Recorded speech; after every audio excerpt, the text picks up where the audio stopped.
I think tonight's guest, Dr. Brandenburg, is I think a good example of an open-minded scientist who's willing to look at things with more of an open mind, is not as in a place of fear about addressing certain subjects.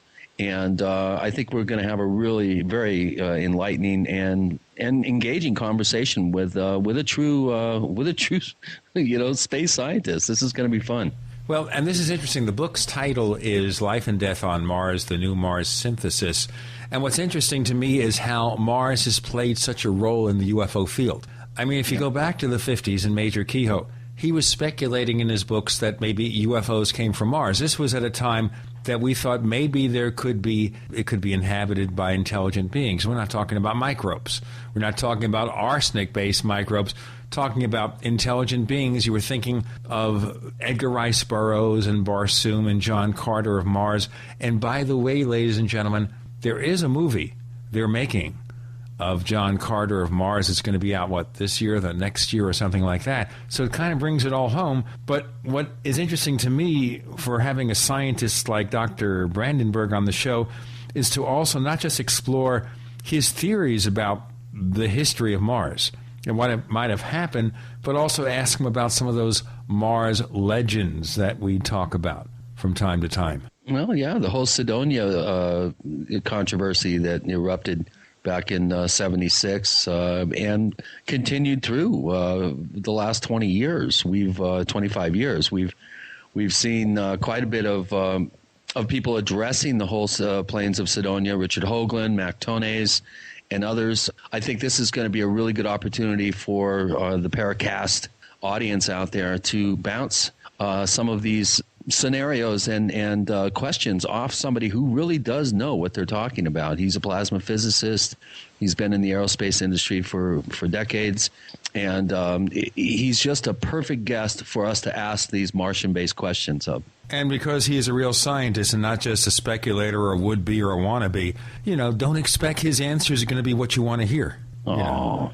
It might happen. I don't know. One can only hope. I don't know what he's going to say. He may think that, we're just a couple of laymen who don't know anything about anything, and he's going to correct us real fast. Well, I don't mind that. I'm the last person to think that I know everything. I'm always open for expertise to, help form my thinking and help correct my thinking. So I'm looking forward to asking some probing questions and getting some real, up to speed answers. Reminds me of back in Brooklyn, New York, back in the 50s and 60s. The mailman was the kind of guy that you don't have anymore. He would know all the neighbors. He'd know all the people who lived in an apartment. And he'd look at me and says, "You're going to be a professor." And I said, "No, I'm not. I wanted to be a radio broadcaster. From the time I was a teenager, I wanted to be a radio broadcaster. Not that I didn't want to be educated. But I get to call you professor now, huh? Professor. Well, no, you call me a professor of ignorance. That's the best I can do, folks. Sorry. I don't know anything. I profess ignorance. That's right. The problem is here in the UFO field, we have people who sometimes think they're being profound, think that they have the answers, and they don't know that they're professing ignorance. At least I know. I admit it up front. Oh, yeah. I say, hey, folks, I don't know all the answers. We here at the Paracast are not preaching to you, okay? We may have guests who do that, but I'm not preaching. I know Chris isn't preaching, Nick Redfern, not Greg Bishop. The predecessors who came here on the Paracast, and remember, in February, it'll be 5 years since this show began. And none of us, thank you, sir, none of us have ever said we know the answers. Yeah, that's true. And if we ever do say that, turn the radio off. Yeah, if we say, hey, we got the clue, man, we know what's going on, we know what it's all about, we know it's a time for us to get off the stage because we've jumped the shark. Yeah, or if we start prophesizing. Well, I'll prophesize about Apple Computer, Apple Incorporated. I'll suggest, hey, folks, I think I know what Apple is up to. I think I know what kind of products they're going to have, and I'll speculate about that. I'll do that. But it's going to be kind of educated speculation because I've been writing about the subject for over 20 years, so maybe I know a little bit. a modicum, not enough to run a multinational corporation that makes, $60 or $70 billion a year, has a stock price of $325 a share. I don't claim to do that. Let Steve Jobs do that. But what's nice about being a commentator is I can say something and I don't have to be accountable. Hey, it's just an opinion. It's an informed opinion, though, as you're pointing out. As I said, I am a professor of ignorance. I got to remember that one. You like that, huh? I do. That's clever. Very clever, Gene. Actually, I stole that from Long John Nebel. Okay. Long John Nebel was the original. No, I don't pretend to be original. I think that's one of the things that people like to think, hey, this guy is pretending to be original and he has all the answers. No, we all are influenced by people over the years. I've listened to talk show hosts. I don't listen today to paranormal radio shows, not because I don't appreciate what these people are doing. I think some are really dedicated and some are really nice people. It's because I don't want what I do on the air to be tampered with, influenced, altered, whatever, that kind of thing. I don't listen to talk radio, especially in the realm of the paranormal, very rarely, because I break out in this weird rash, and I don't have the right calamine lotion or something to eradicate it. They've got this one which is colorless. It doesn't put out that pink tinge on your skin. We'll talk about that. Dr. John Brandenburg joining us next on the Paracast. I'm Gene Steinberg. The co-host is Chris O'Brien, and you are definitely in the Paracast.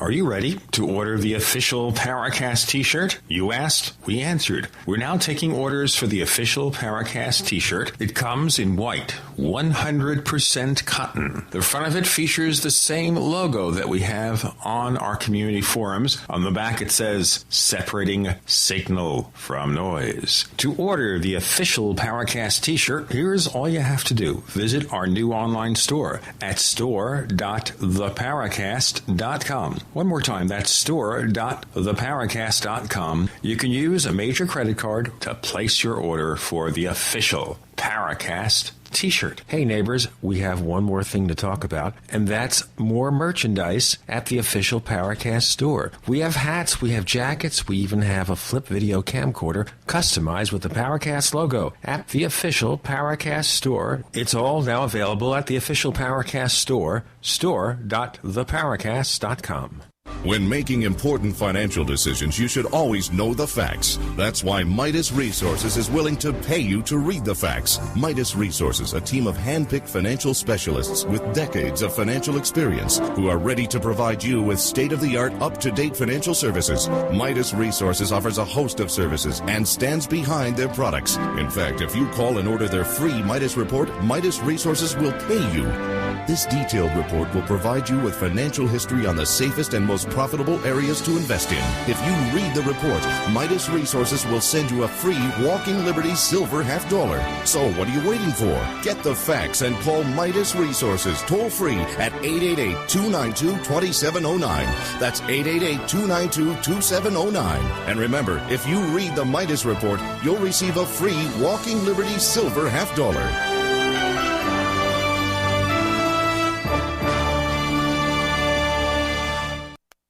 Becoming a modern smoker is now easier and more cost-effective, thanks to LeSig. Traditional smokers the world over love LeSig. E-cigarettes with a look, feel, and taste of real cigarettes, but without the nasty smoke, ashes, or stains. LeSig is powered by revolutionary microelectronic technology. A small rechargeable battery and unique replaceable cartridge provide all the satisfaction and benefits of smoking without the smoke and all the hazards. See the large variety of LeSig e-cigarette supplies and accessories at LeSig.com. That's LECIG.com. LeSig is competitively priced, comes with the best customer service, a 30-day warranty, and satisfaction guaranteed. What a great gift idea. For a 10% discount, mention GCN when you call 870-518-4307. That's 870-518-4307. Ask for fast, free same-day shipping. Order online at LeSig.com and use promo code GCN at checkout. That's LECIG.com. LeSig, for today's modern smoker.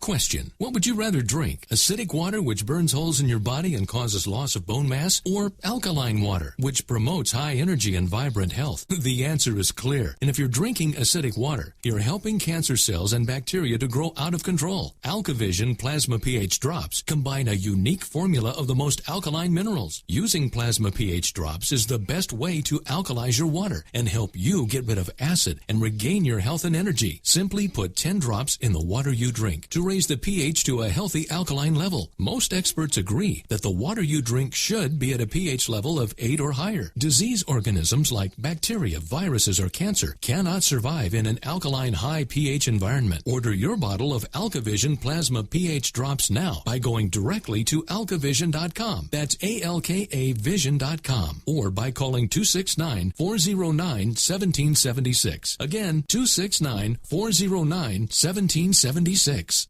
Are you tired of searching for great talk radio? Something more important. Search no more. We are the GCN Radio Network. We want to hear from you. If you have a comment or question about the Paracast, send it to news@theparacast.com. That's news@theparacast.com. And don't forget to visit our famous Paracast community forums at forum.theparacast.com. Get in on all the action at forum.theparacast.com. On the Paracast, the first episode for 2011, ahead of 2012, where I don't think anything strange will happen, but that's another subject and another topic and another show. I'm Gene Steinberg. The co-host is Chris O'Brien. You're in the Paracast, and that pleasant laughter is from Dr. John Brandenburg. He says we can call him John. Yes. He's a very friendly guy, and he's a real scientist. I mean, he's a plasma physicist, okay? That's right. And before we ask about anything else, and we hear about all these kinds of physicists out there, what, pray tell, is a plasma physicist? What does that mean? Well, plasma is the fourth state of matter.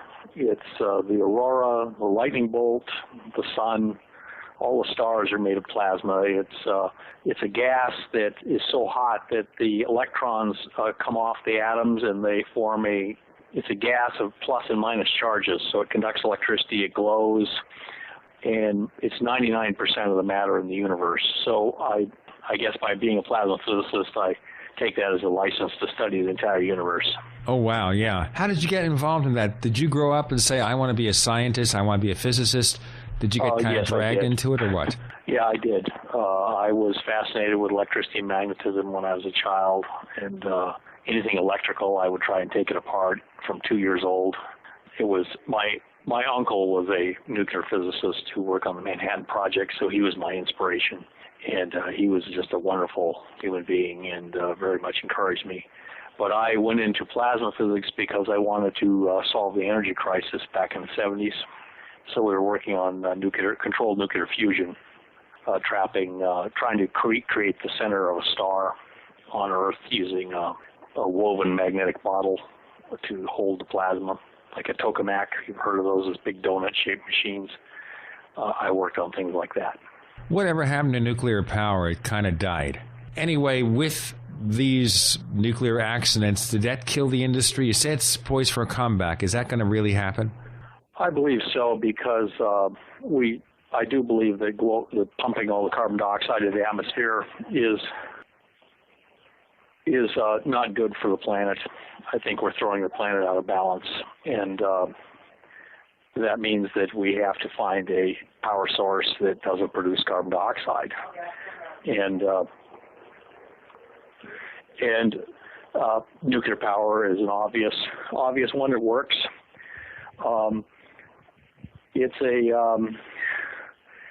It's been around for a long time, and countries like France and Japan get 80% of their power now from nuclear power. You don't hear any accidents over there. They run their systems much better than like 3 Mile Island was by a private company that was rushing its plant online for tax purposes. And even Ralph Nader had warned them that this particular plant was very problem prone. And in the end, they did almost everything possible to destroy the plant, and it still didn't succeed. I mean, the core melted, but there was no breach of containment. We didn't have loads of people running around at night glowing in the dark. Well, you have your choice of disasters. If global warming becomes a reality, obviously this winter it doesn't look like a great danger. But if we start getting very bad hurricane seasons and droughts and everything like that, then people will wonder, why didn't we do something earlier? Unfortunately, if we wait till we start seeing signs of global warming, then it'd probably be too late. Also, with nuclear plants, it's not something you can just build in a year or two. It takes a number of years to really assemble those things, right? Yes, but they've been doing it a long time. And like I said, the French and the Japanese seem to have no trouble at all running 80% of their power grid off of nuclear power plants. I mean, it can't be that hard if the French and the Japanese are doing it. Well, that's true, depending on what your viewpoint about the French and Japanese is, of course. Of course, the way France and Japan are run, if they had a problem, you probably wouldn't hear about it in the newspaper. There is the that. way those countries are run. But you haven't had any Chernobyls at 3 Mile Island. Right, at least they proper containment buildings, not like Chernobyl, which was just an absolute accident. Chernobyl was just an airplane hangar with a nuclear reactor inside it. A very badly designed nuclear reactor. It was basically designed to produce plutonium as well as power, and so it's however, we're going to have a new form of nuclear power coming online in the next couple of years. It's called hybrid fission fusion. Really? And we're going to start using fusion reactors as cores it'll be basically a tokamak, a small tokamak that produces a lot of neutrons, and that will be used to irradiate a thorium or uranium shell to produce power. And it'll be much cleaner, much safer than to run. And so it's like a hybrid. I'll be talking about system. That. It's called hybrid nuclear power. It's fusion fission hybrid, and the idea's been around for a long time. Now that we've got fusion reactions running pretty well, we can actually build. It's very easy to build a hybrid now. We have all the technology we need. Let's segue from nuclear power plants to Mars. Yes. Now, because to Mars and beyond. Now, as you say, because you cover 99% of the universe, you're allowed to cover Mars. So yes, I am. Mars is too important to be left to Mars scientists, as it turns out. Good answer. The Mars science community is extremely conservative, and it's also apparently kind of tightly controlled because it's all funded by the government. And the government doesn't want certain lines of inquiry to be pursued. They just aren't pursued. So the place is ripe for a revolution. I was the first person to actually propose a ocean on Mars at a scientific conference, and it was well received. And the reason I could do that is because I wasn't a member of the Mars community, and so they couldn't intimidate me. They couldn't deny me grants. They couldn't or deny me tenure at the university. So I just got up in front of this big audience and showed a big map with a big Mars ocean on it, and everyone went oohed and awed, and they asked me some friendly questions, and then after that it was okay to talk about a Mars ocean. I'll tell you what, we'll get into more on Mars oceans and a lot of other things, including maybe the history of Mars, what might have happened there long ago in a galaxy not so far away. We have Dr. John Brandenburg. Our co-host is Chris O'Brien. I'm Gene Steinberg. You're in the Paracast.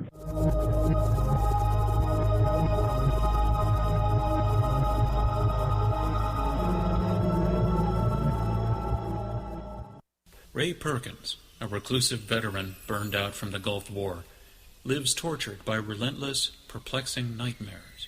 Nightmares of a horrific battle in deep space and of a mysterious woman suffering in agony for her devastated world.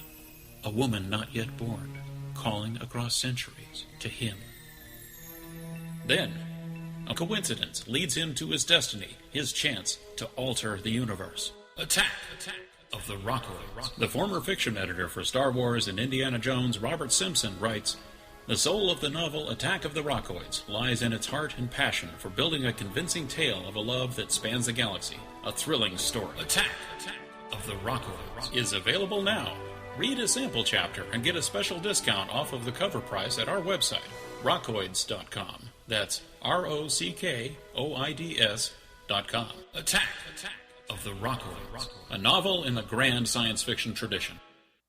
Pure water. What could be better than the gift of health for your loved ones? And who better to help you give the gift this holiday season than BigBerkeyWaterFilters.com? If those on your gift list are drinking or bathing in unfiltered city or well water, chances are that water is contaminated with rust, bacteria, chlorine, and fluoride. For just pennies a day, Berkey Water Filters remove dangerous contaminants from both well and city water, is powerful enough to purify stagnant pond water, and is great for camping and emergencies. Right now, GCN listeners get 5% off all ceramic filter systems and free shipping on orders over $50. Purchase any filter system from BigBerkeyWaterFilters.com to get your choice of Berkey Sport bottles, a KDF shower filter, a set of fluoride filters, or the new Sight Glass spigot. Absolutely free. Visit BigBerkeyWaterFilters.com or call 877-99-BERKEY today. That's 1-877-99-BERKEY. Give the gift of health at BigBerkeyWaterFilters.com today.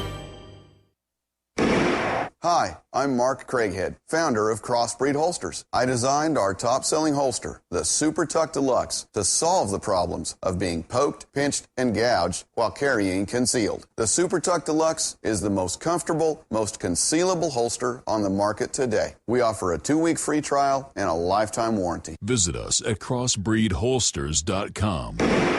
Don't forget, crossbreedholsters.com. Hi, this is Ted Anderson. Have you ever wondered why banks, stockbrokers, investment advisors won't talk about gold IRAs? They've been available since 1986, yet the financial industry won't recognize the value of gold for your retirement. Gold has outperformed paper investments, yet no word about IRAs. If you would like to have gold for your retirement, call 800-686-2237. Don't get left behind by rising inflation and low returns. Call 800-686-2237. Secure your future and call 1-800-686-2237. Forget everything you've been told about long-term food storage. When all hell breaks loose, you'll need the single most effective way to get high-powered Delta Force nutrients to your family fast.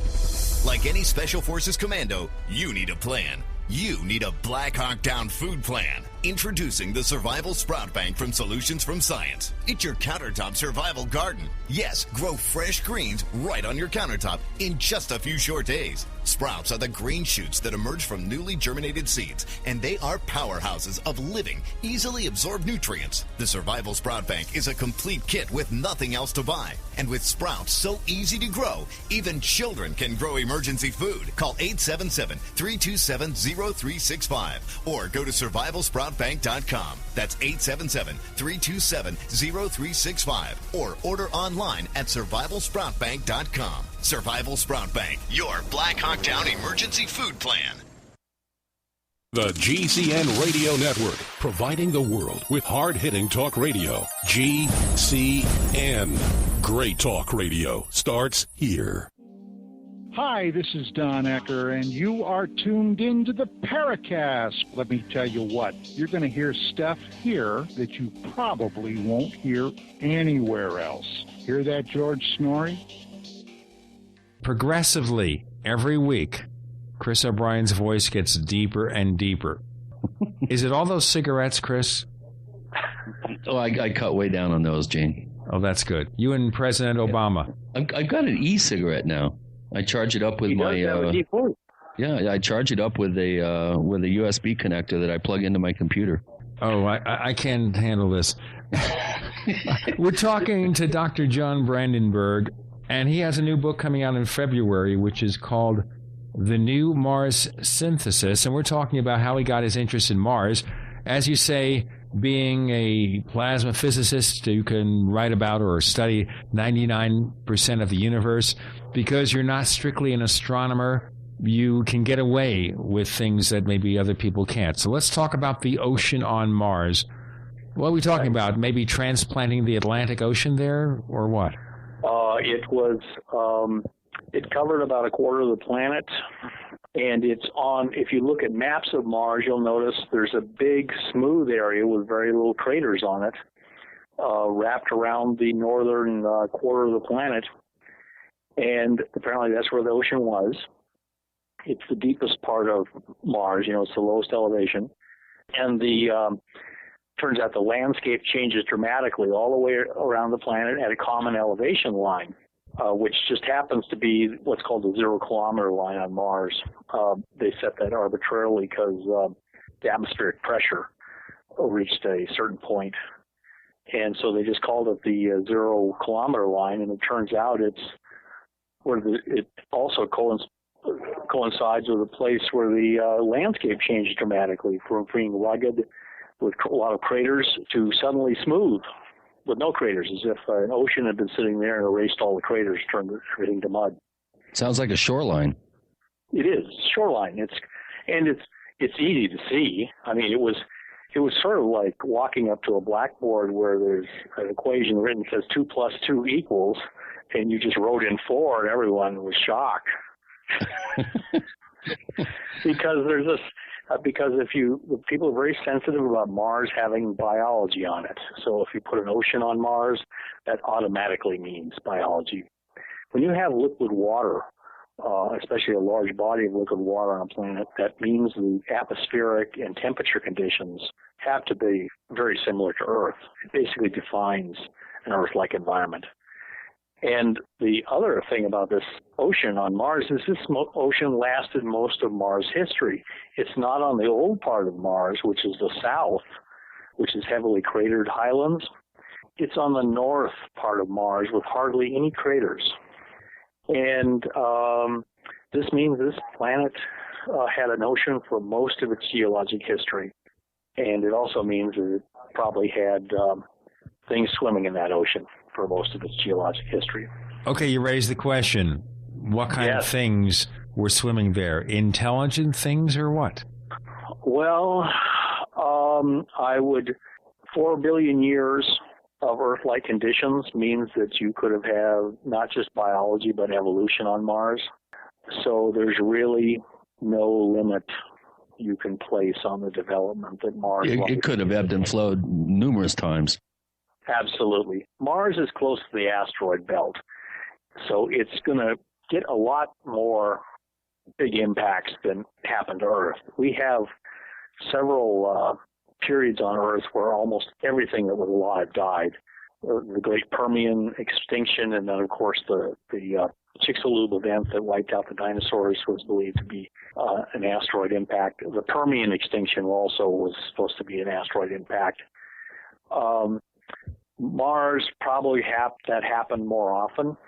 So you probably had a very interesting biological history with probably a lot of mass extinctions, and apparently one final mass extinction that turned Mars into what it is today instead of what it used to be, which was a rather Earth-like looking planet. Do we have a sense of how long ago in history this might have happened? Yes, it will be approximately 500 million years ago was where a very large impact happened on Mars. They created what's called the Leo impact basin. It's in the north of Mars. It's right on the ocean shoreline. And if you have an ocean on Mars, then that can act as a big gas reservoir and a big thermal reservoir. So it's hard to have a sudden ice age if you have a big warm ocean. But if you have a large enough impact, the ocean will freeze over and you will have a climatic catastrophe. Carl Sagan, ironically, was the first person to figure out that if you had a large greenhouse, a CO2 greenhouse on Mars, like there is on Venus, that because of Mars conditions, that if you get a big chilling event on Mars, that whole atmosphere can collapse into dry ice on the poles. In other words, there's a situation on Mars where if you have a lot of carbon dioxide, you can either have a warm, dense atmosphere that traps a lot of heat and has high atmospheric pressure like the Earth, probably also with oxygen, nitrogen. It would be low pH. The ocean would be a carbonic acid ocean. It would be like soda water. But the problem with that is that even with an ocean full of soda water as a gas reservoir, if something like a large asteroid impact happens, then the temperatures drop all the way around the planet, and at the poles, they drop below the temperature where dry ice will form, and the entire atmosphere can just crystallize out in one giant snowstorm. So basically, the place is not stable enough to support advanced civilization. It just basically turns over too often. If you have too much climatic disruption, you don't have a chance probably for any advanced life to form. However, it appears that Mars had a pretty stable climate despite these effects for long periods, billions of years, and until this one final catastrophe happened. And what's interesting is that Carl Sagan was actually the person to find this out. Many times in this investigation, I thought I'd found something new, and I'd look up and find that Carl Sagan had found it out first. So Carl Sagan was actually a superb scientist. You know, people tend to think that he was kind of just Mr. Billions and Billions, but he did a lot of very good work, particularly on the permanent greenhouse on Venus. He was Mr. Greenhouse. He also found out that Mars is red due to highly oxidized iron, and suggested that it had an oxygen atmosphere in the past, like Earth. If you look at pictures of Earth from space, pictures like of the Sahara Desert, it's bright red, where there's no clouds or vegetation or water.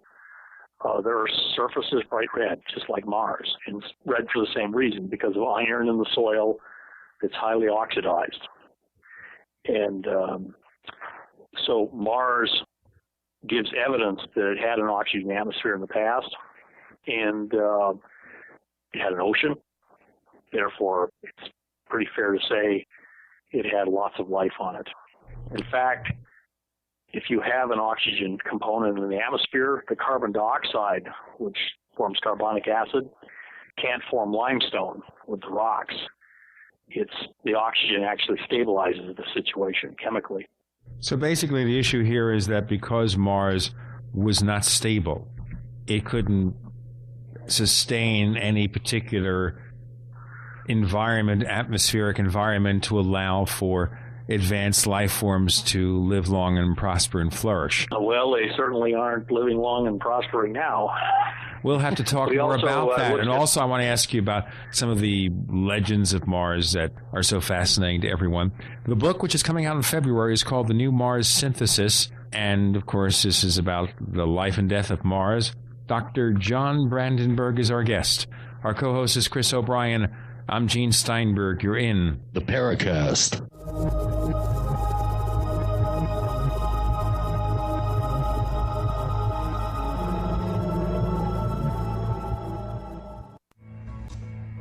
Is there a secret UFO agenda?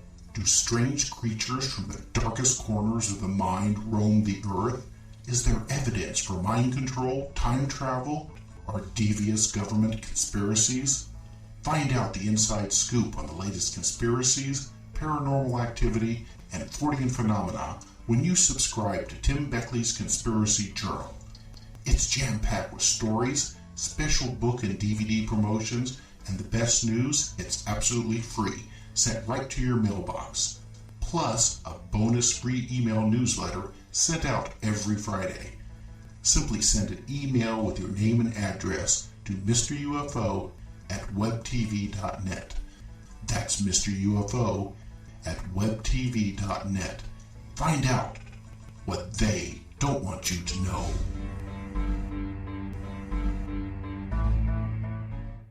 All types of batteries for all types of gadgets.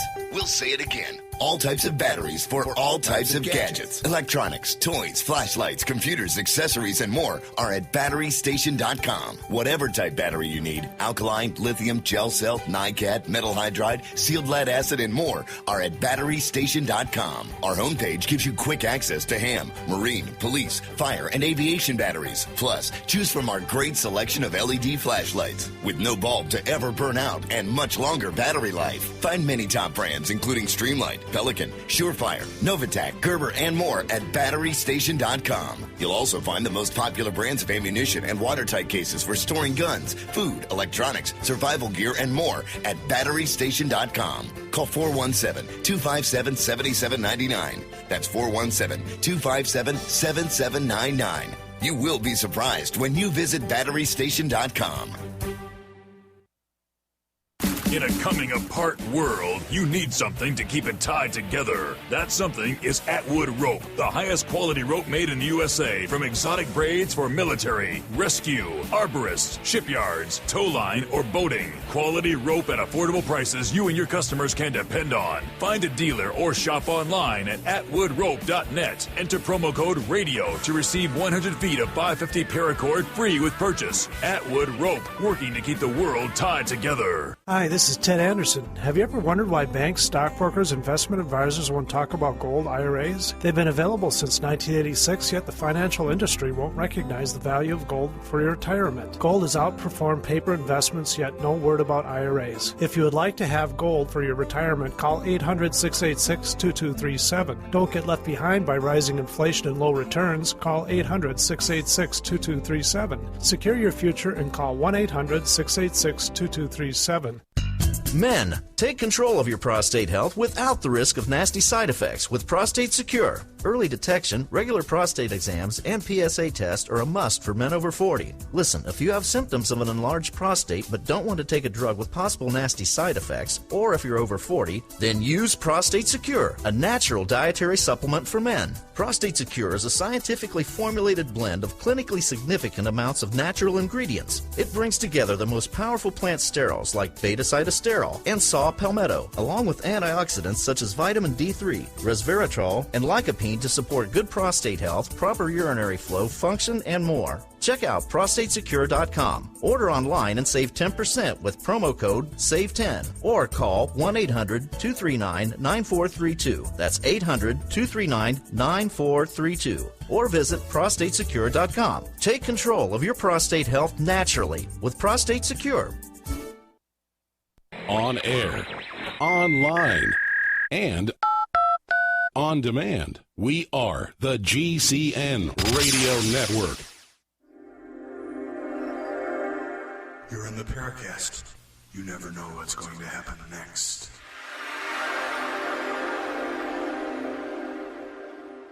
We return to Mars, the Red Planet, with Dr. John Brandenburg. I'm Gene Steinberg. The co-host is Chris O'Brien. You're in the Paracast.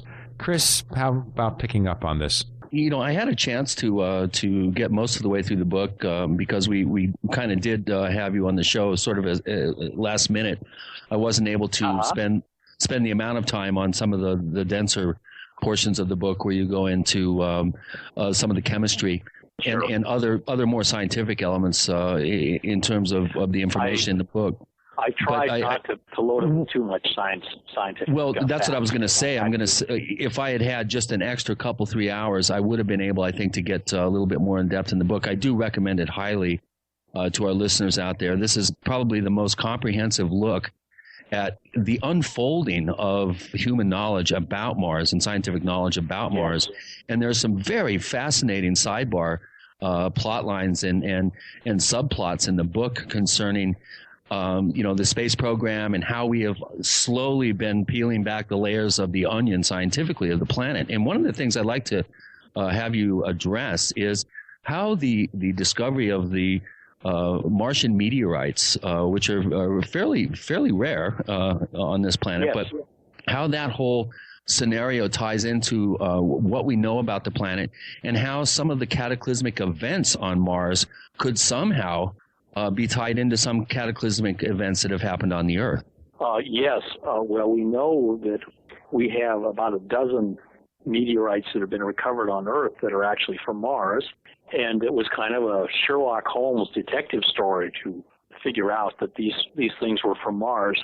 One of the most famous ones is the only meteorite known to have killed a living thing on Earth. It killed a dog in Egypt. And it was in this meteorite, out of the millions of meteorites that come from outer space, this one happened to be from Mars. So it tells you Mars has bad karma right off the bat. But or the dog that got hit did. Yeah, he'd been barking at the moon the previous night or something like that. He was barking up the wrong planet. Yes, I regard it as very humorous, this report that the dog got killed by a rock from Mars, especially because Mars meteorites are quite rare. However, Mars is next to the asteroid belt, so a big rock will hit Mars periodically and throw smaller rocks from Mars' surface clear into orbit around the sun and eventually ending up on Earth. These rocks are giving us basically free samples of the Martian surface. And one of the amazing things about these rocks is almost all of them are quite young geologically. They range from 1 billion to 200 million years old for the most part. They've only found one that dates from the very ancient part of Mars, 4.5 billion years old. So automatically, it looks like Mars is much younger, has a much younger surface than we originally thought. Once again, I walked into a room and here was 2 + 2 =, and I wrote 4 again. I pointed out that this means Mars' surface is young, and several other people picked up on that. So it's a great opportunity for a kind of bomb-throwing anarchist like me. But at the same time, we've now detected life signs in these meteorites. And it's not just in one meteorite. It's on almost all of them have signs that there was liquid water and biology in the living in the rocks before they were tossed into space and arrived on Earth.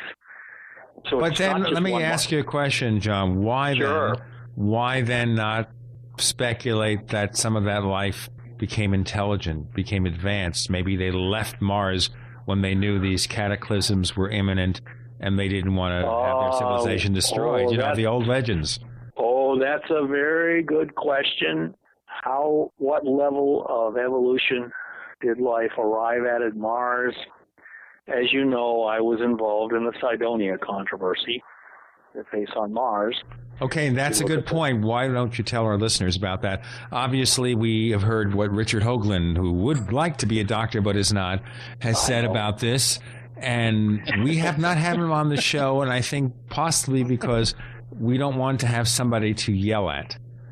I understand. I consider Dick Hoagland to be a very smart guy, and I worked with him and Vince DiPietro, Greg Molinar in the original independent Mars investigation. And we ended up presenting a paper at a scientific conference on what we'd found, and it caused quite a stir. And that kind of made the Cydonia controversy. And that's, if you look at Cydonia, you've got what looks like a large archaeological monument. Next, near to it is a large pyramid shaped thing. And so if you want to ask what level did life achieve on Mars during this long period of Earth-like climate, then you look at Cydonia, and maybe that's your answer. Yeah, but Cydonia was underwater, wasn't it? What's that? It was underwater. It was up in the northern part of the planet. No, it would have been on the ocean shoreline. Okay. As it turns out. It would have been the Riviera of Mars, basically. It was right on the ocean shoreline, just above the 0-kilometer line, as it turns out. And that's still all very controversial. I chose in the book not to really talk about Cydonia except just to mention it, simply because you could devote an entire book to that. What is well accepted in Mars science now is that there was an ocean. That ocean lasted a long time. Everything they're finding with the Mars rovers is supportive of that. The Mars meteorites have evidence of being exposed to groundwater, and it indicates there was weather on Mars. There was rainfall. So you had an entire weather cycle on Mars. And because the Mars rocks are fairly recent, this all was occurring fairly recent in geologic time, at least up to about 500 million years ago. Now, what happened on Mars, since we know from the Mars meteorites that things that impact on Mars can toss rocks clear from Mars to Earth, what happened when this Leo impact basin formed, which we can date approximately about 500 million years ago, is Earth may have been showered with rocks from Mars that carried rather sophisticated Martian organisms here. And what happened on Earth at the same time as Mars may have been perishing was what's called the Precambrian explosion, where suddenly an enormous variety of strange life forms appeared on Earth, where before there'd just been pretty much bacterial colonies that didn't do much. Suddenly there was this big blossoming of life forms, some of them quite sophisticated, and it may have been an invasion from Mars. Now, you're the first person, to my knowledge, that's ever really made that connection. Has anyone else ever? We actually, yes, we are the first people to have pointed this out. We actually pointed this out in the book Dead Mars, Dying Earth, which we published earlier, but we didn't emphasize it. It was actually picked up in the movie Mission to Mars, which had the big Mars face, and they actually showed that. And so we may be, in fact, owe a lot of our biological heritage to Mars. So we are the Martians. We are. That's what I've been trying to tell everybody. When we land on Mars, it'll be Martian life returning home. It's my belief. Check that out, Paracasters. We're gonna go up and restore Mars to life again. And well, of course, look at the movie. Remember that movie Total Recall? There you go. Mm-hmm. Yes. We are. I think there's a good scientific case that can be made that we are at least part Martian in our genetic makeup.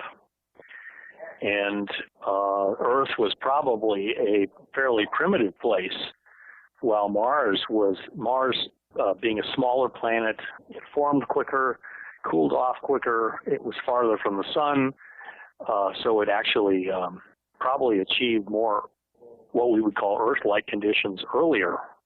But was less stable, and that's something we'll want to go into in more detail. Right. As we proceed to the next portion of the show, we have Dr. John Brandenburg. The book coming out in February is called Life and Death on Mars, The New Mars Synthesis. Fascinating. Our co-host is Chris O'Brien. I'm Gene Steinberg. You're in the Paracast.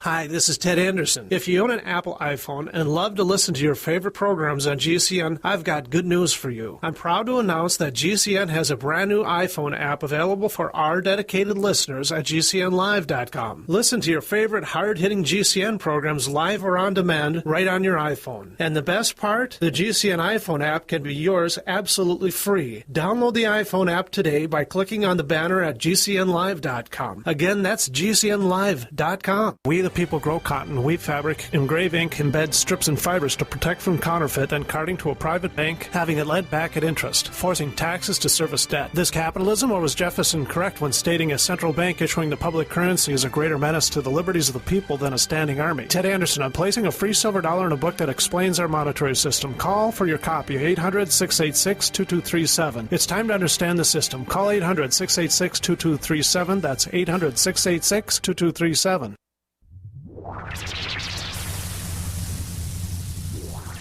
Welcome back to the Paracast, the gold standard of paranormal radio. And now, here's Gene Steinberg.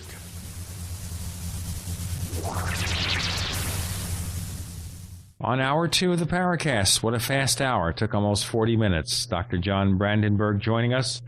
We're talking about the mysteries of Mars and the mysteries of Earth. Our co-host is Chris O'Brien. I'm Gene Steinberg. You're in the Paracast. Chris, why don't you pick up on this discussion? Well, this is really fascinating to me because if you look at some of the really good research that's been done, including yours, the first quarter of the book goes into quite a bit of detail on the role that the whole concept of Mars has played in human culture. And that's a fascinating subject, just you know, as a standalone subject. But maybe there's something to that. We are not only genetically perhaps Martian, but our entire culture has been kind of drawn and fixated on the planet Mars from ancient times. And Mars was the driver of the scientific revolution because of its peculiar orbit that fascinated Kepler. He and even Copernicus was drawn to the heliocentric model of the solar system by the orbit of Mars because, for one thing, it's very difficult to ignore this big red star that appears and then disappears. Venus, the evening star, is very beautiful, but it pretty much stays close to the sun. It's either in the morning or in the evening. It never gets far from the sun and doesn't change its brightness that much. But Mars goes from being very dim, almost disappearing for a while behind the sun, to being brilliant at sunset. It rises right at sunset when it's at opposition. And several wars have started when Mars is close to Earth, like World War I, for instance. And the Yom Kippur War in 1973 started when Mars was close to the Earth.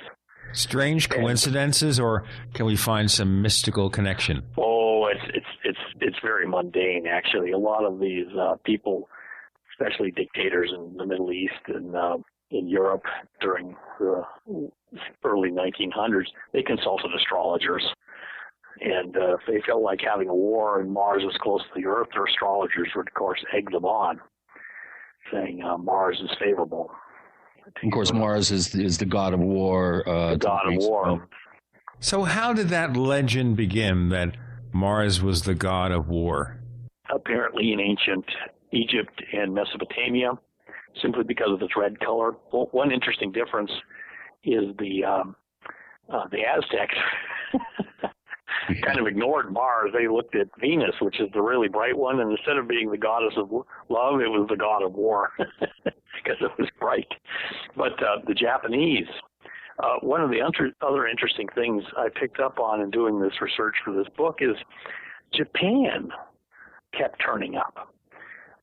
Percival Lowell was kind of trying to get out of an arranged marriage, so he went to Japan. And he spent several years in Japan, wrote several books about it. And everywhere, of course, he went in Japan, there was this flag with a white field with a big red dot in it. And while in Japan, in a very exotic yet very advanced civilization, he became intrigued with Mars. And most of the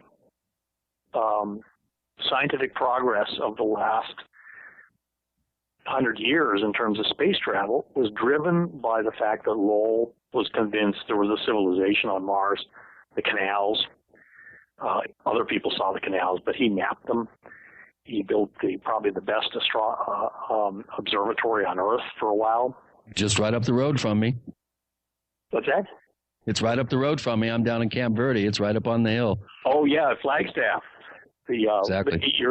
Yeah, and it was the best sighted and had a big modern telescope. No one could argue with him when he said, "Oh, I see all these canals," and he mapped them. And this got H.G. Wells intrigued with the idea of a civilization on Mars. And H.G. Wells was an expert on human behavior, and he said, "Well, if the Martians are like us, they're going to invade us." So just like the British Empire had. So he wrote War of the Worlds because of Lowell. And the person who read War of the Worlds was Robert Goddard. And Goddard became fascinated with the planet Mars. He wanted to build a spaceship to go to Mars. So he made the first high-performance rockets, liquid-fueled. They could, he started launching his rockets in order to build things that could go to Mars, and people started complaining because it was making a lot of noise, so he decided to move someplace where nothing ever happened. Guess where? He moved to Roswell, New Mexico in 1930, and everyone in this country was ignoring his work, but the German intelligence was interested in rockets. They infiltrated his team of technicians, so they passed all of his design secrets to Wernher von Braun. So Goddard actually helped design the V-2 missile, even though he didn't know it at the time. And the V-2 convinced all of the world powers, because of nuclear weapons, that if you had something like a V-2 and you had a nuclear warhead, you could conquer the world. And so all of these big rockets for the Cold War were invented. But instead of lobbing nuclear weapons in a big nuclear war, what we ended up doing was using those same rockets to go to Mars and investigate it. Unfortunately, our space program has become a big mess. It looks like very few of us on this show are going to be living when and if we go to Mars. So what happened to the space program? All this fascination with Mars and space travel, what went wrong? Well, money. It's money, but also the first probes to Mars saw a bunch of craters, and people freaked out because they expected to see canals. Instead, they saw craters. It looked like Mars was like the moon. And so they, instead of being convinced that Mars was a living planet, maybe with a civilization on it, they went completely, they overreacted. And the people who said, "Oh, Mars is like the moon," took over the space program. So they've been basically telling everybody that Mars is dead all these years. And in fact, one Mars scientist even told me that I said, "You found signs of life in this one Mars rock. Why haven't you found any more?"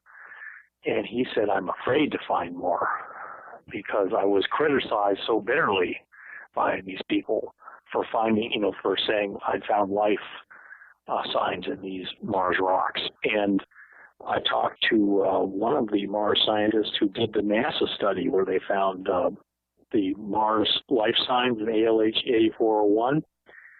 And he said to me, "I can understand people criticizing our work." He said, "What I don't understand is why they're so angry when they do it." People basically, a lot of scientists formed a mob basically to go out and get these people. They did not want to find life on Mars. And you'd think, what a wonderful thing it would be for our space program if these life signs were further explored and proven, but there is a sentiment against it. And one of the reasons I wrote this book is to kind of shake up Mars science. The planet is ripe for a revolution.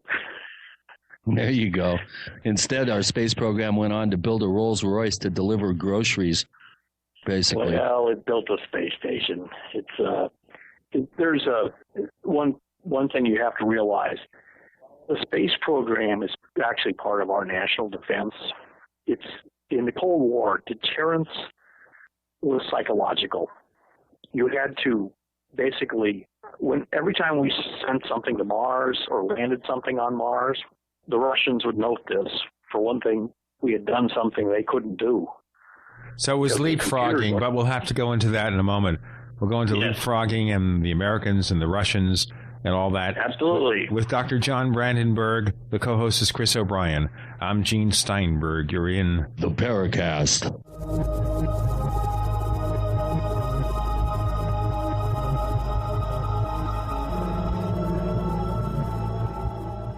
Hi, this is Tamar from Namecheap. We're a domain name and web hosting company, and we really care about our customers. With domain name purchases, Namecheap offers free SSL and free WhoisGuard for a year to protect your identity from spammers. Most importantly, we care about you. If you'd like to learn more, please visit us at radio.namecheap.com, radio.namecheap.com for web hosting and domain name specials. You can also follow us on Twitter at twitter.com/Namecheap or become a fan of ours on Facebook at facebook.com/Namecheap. See you online. Fate magazine provides true reports of the strange and unknown. Keep up with the latest on angels and miracles, psychic phenomena, ghosts, UFOs, life after death, and much, much more. To receive your free issue of Fate magazine, call now at 1-800-728-2730 or visit their website at www.fatemag.com.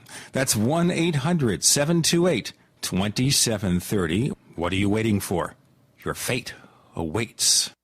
As many people know, ever since President Nixon took us off the gold standard, the U.S. dollar has been devaluating. What people don't know, however, is how this directly affects your personal finances. Is there a way to protect your portfolios from losing value? The answer to all of this is gold and silver. They both have maintained their purchasing power for 6,000 years. If you had $100,000 in cash and $100,000 in gold and silver back in 1913 and kept them until now, your cash would have the buying power of only $4,800, but your gold and silver would have the buying power of $3 million.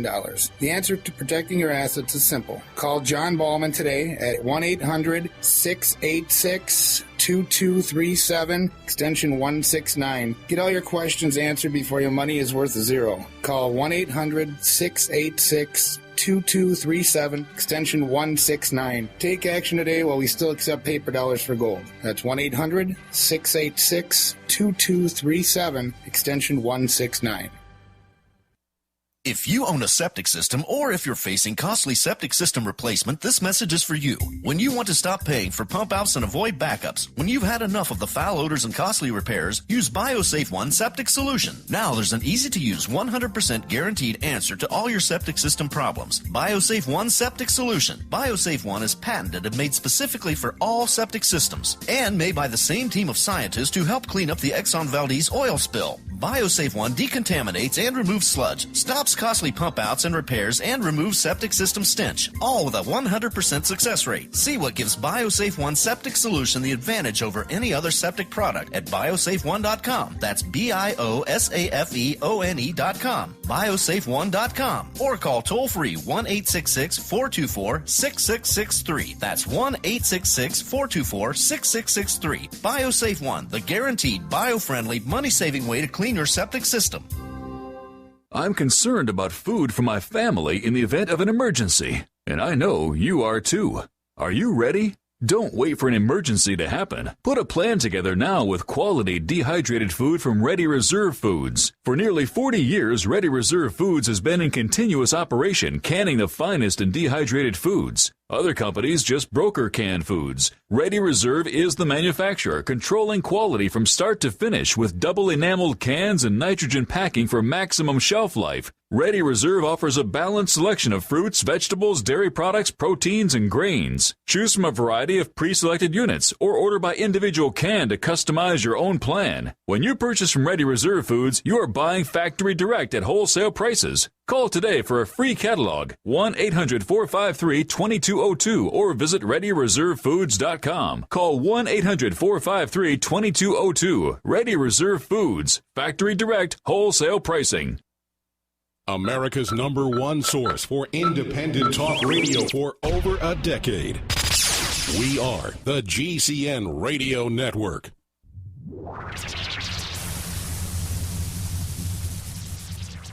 We want to hear from you. If you have a comment or question about the Paracast, send it to news@theparacast.com. That's news@theparacast.com. And if you want to catch up on past episodes, we have hundreds of shows for you to download direct from theparacast.com.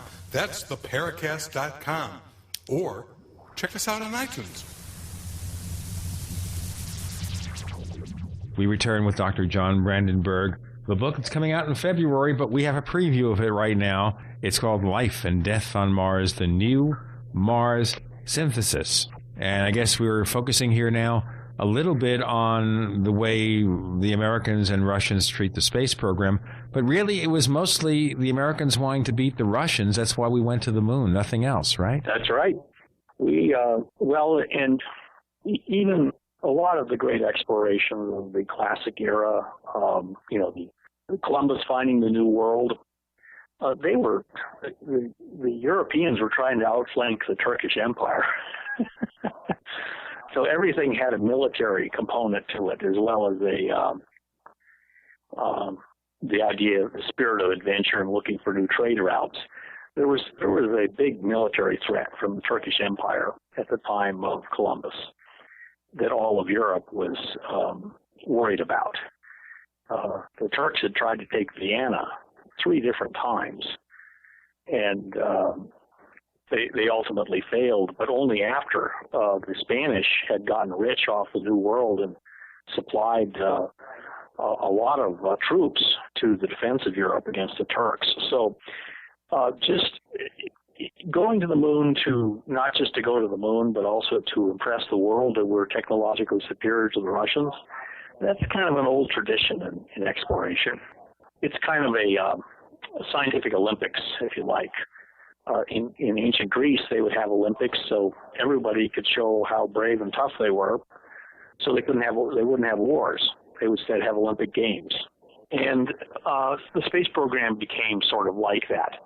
But the focus on Mars as a planet where we would probably be most likely to find Earth-like life drove a lot of the exploration of Mars. And then when the Viking landers supposedly didn't find life, they basically wrote Mars off. However, the people who said Mars is like the moon, eventually the data showed that they were wrong. Mars was far more Earth-like than anyone had guessed, but in the past, not in the present. So they, instead of canals, they found deep water channels in an old ocean bed. And instead of some big cities, they found other things, let us say, including signs that there was some big nuclear event on Mars after its climate collapsed. Okay, now a nuclear event would not be something that would be done artificially. Well, a scientist always tries to put together the simplest hypothesis that involves the least number of actors. William of Ockham. William of Ockham. And basically his original statement is not the simplest hypothesis because life is complicated, and he knew that. He said the least number of actors, the least number of entities, he called them. Like certain situations come up and you say, cherchez la femme, look for the woman. That's not the simplest hypothesis. That's not the simplest hypothesis because it involves something very complex, human beings. But it involves an entity. And you can reduce things to the least number of entities. On Earth, for instance, in uranium deposits in Africa, it's been discovered in the last couple decades that nature itself embarked on its own nuclear power program. These uranium deposits a billion years ago were basically reactor grade because uranium-235 decays in time with about a billion-year half-life. So you had uranium deposits very rich, and groundwater would get into them, and they would actually start functioning in little areas like nuclear reactors. In fact, they would run so ferociously, they would get hot and drive all the water out, and then the reaction would shut down because the water slowed down the neutrons. If only we could control them. That's right. Well, nature, they found 5 different sites where this happened. Now, each of these reaction zone was only about as big as your couch in your living room. They were pretty small, but still they're amazed that none of them blew up. They ran along for millions of years in these cycles of cooling off, having water in them, starting nuclear reactions, getting hot, driving the water out, the reaction shuts down. They also trapped all their nuclear waste, by the way. And people are still marveling that none of the nuclear waste got out of these zones. They imprisoned it in a kind of aluminum clay. So people are actually studying that to see if we can use that. But apparently, the same thing happened on Mars, only it was a much larger zone of reaction, and apparently it went unstable.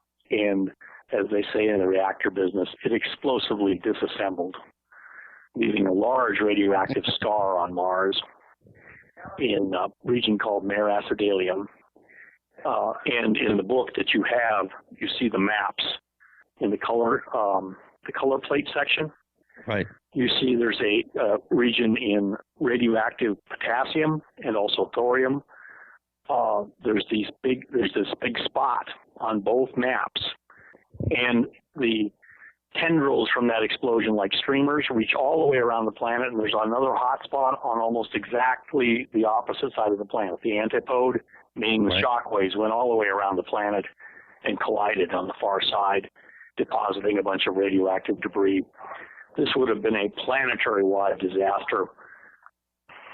The simplest hypothesis, the one involving the least number of actors, is that this was a natural event, a bizarre one, but natural, like the natural radioactive reactors in Africa. Only this one was larger and exploded, unlike the ones in Africa that maintained a stable cycle. And the riddle of Mars is that when they noticed that Mars was slightly radioactive on its surface, and they thought it was just natural uranium and thorium and things like that that are naturally radioactive. Then when they started checking the Mars meteorites, they discovered that the Mars meteorites had less uranium and thorium in them than Earth rocks. So what they realized, the surface of Mars was covered with a thin layer of radioactive material, as if spread by an explosion. Because the Martian rocks that we have as meteorites are believed to come from a few meters below the surface. They're not supposed to be surface rocks that tend to just vaporize when the big rock hits. So also they found that the Martian atmosphere has peculiar isotopes in it from argon and xenon that are the product of nuclear reactions. And these are hyperabundant in the Mars atmosphere compared to Earth. I'll tell you what, our sponsors will be hyperabundant if we don't honor them. Absolutely. Dr. John Brandenburg is joining us. The book is called Life and Death on Mars, the New Mars Synthesis. Chris O'Brien's the co-host. I'm Gene Steinberg. You're in the Paracast.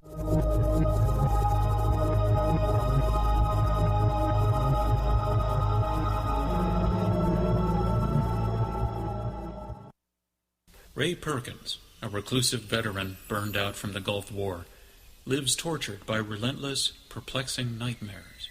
Nightmares of a horrific battle in deep space and of a mysterious woman suffering in agony for her devastated world. A woman not yet born, calling across centuries to him.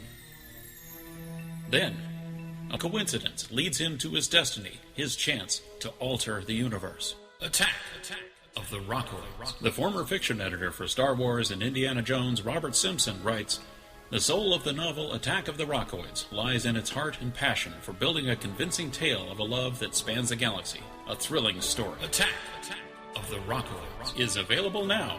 Read a sample chapter and get a special discount off of the cover price at our website, rockoids.com. That's ROCKOIDS.com. Attack of the Rockoids, a novel in the grand science fiction tradition." How well and how fast does Heart and Body Extract work to improve blood circulation? Listen. My name is Ellis, and I am 66 years old, and I live in Jacksonville, Florida. 2 years ago, I was diagnosed as having clogged arteries. I had 70% blockage in one artery leading to my heart. They wanted me to go on Plavix, but I refused, knowing the negative side effects. Heart and Body Extract is a unique balance, synergy, and proportion of herbs reaching from head to toe at maximum absorption around 95% at the cellular level. Within the first month, I felt a dramatic difference. The heaviness in my legs was reduced, and within 2 months, I felt completely normal. Your natural organic herbal formula for heart health is Heart and Body Extract. Heart and Body Extract comes with a 100% ironclad money-back guarantee. Details at hbextract.com or call 866-295-5305 for Heart and Body Extract. Call 866-295-5305, 866-295-5305 for Heart and Body Extract. Hi, I'm Mark Craighead, founder of Crossbreed Holsters. I designed our top-selling holster, the Super Tuck Deluxe, to solve the problems of being poked, pinched, and gouged while carrying concealed. The Super Tuck Deluxe is the most comfortable, most concealable holster on the market today. We offer a 2-week free trial and a lifetime warranty. Visit us at crossbreedholsters.com. Don't forget, crossbreedholsters.com. Hi, this is Ted Anderson. Have you ever wondered why banks, stockbrokers, investment advisors won't talk about gold IRAs? They've been available since 1986, yet the financial industry won't recognize the value of gold for your retirement. Gold has outperformed paper investments, yet no word about IRAs. If you would like to have gold for your retirement, call 800-686-2237. Don't get left behind by rising inflation and low returns. Call 800-686-2237. Secure your future and call 1-800-686-2237. The food storage industry leader has done it again. Introducing FDG clubs and survival bucks from the Freeze Dry Guy. For over 39 years, the Freeze Dry Guy has served various government agencies and the private sector with the finest in storable foods and emergency rations. If you've wanted to build emergency food supplies but couldn't afford it, now you can. Go to freezedryguy.com, click on products, and look for the Freeze Dry Guy clubs to pay as you go. Now you can build food storage without going into debt. Choose from a payment range of $95 to $450 per month. Our clubs work with everyone's budget. Plus, when you join Freeze Dry Guy clubs, you'll get additional rewards. For example, this month, get 10% back in survival bucks on all purchases in the Freeze Dry Guy product line, plus free shipping within the lower 48 states on any order amount. Hurry, go to freezedryguy.com or call 866-404-3663. That's freezedryguy.com or call 866-404-3663. The Freeze Dry Guy, the best you can buy. Are you tired of searching for great talk radio? Something more important. Search no more. We are the GCN Radio Network. Hello, this is John Burroughs, one of the witnesses to the Rendlesham UFO incident. You're listening to the Paracast, the gold standard of paranormal radio.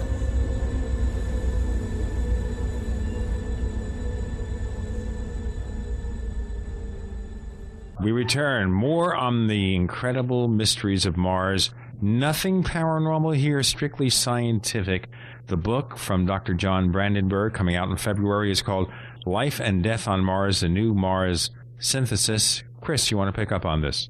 Yeah, one of the things that I found very fascinating about it's like a detective story, the way that you put the book together. And what I really appreciate most about it is you don't have to be grounded in any particular scientific discipline. That you did a very good job of writing the book for someone that's a little up to speed and intelligent, but doesn't need a real heavy background in science. And I find that thank you. That was what I was trying to do.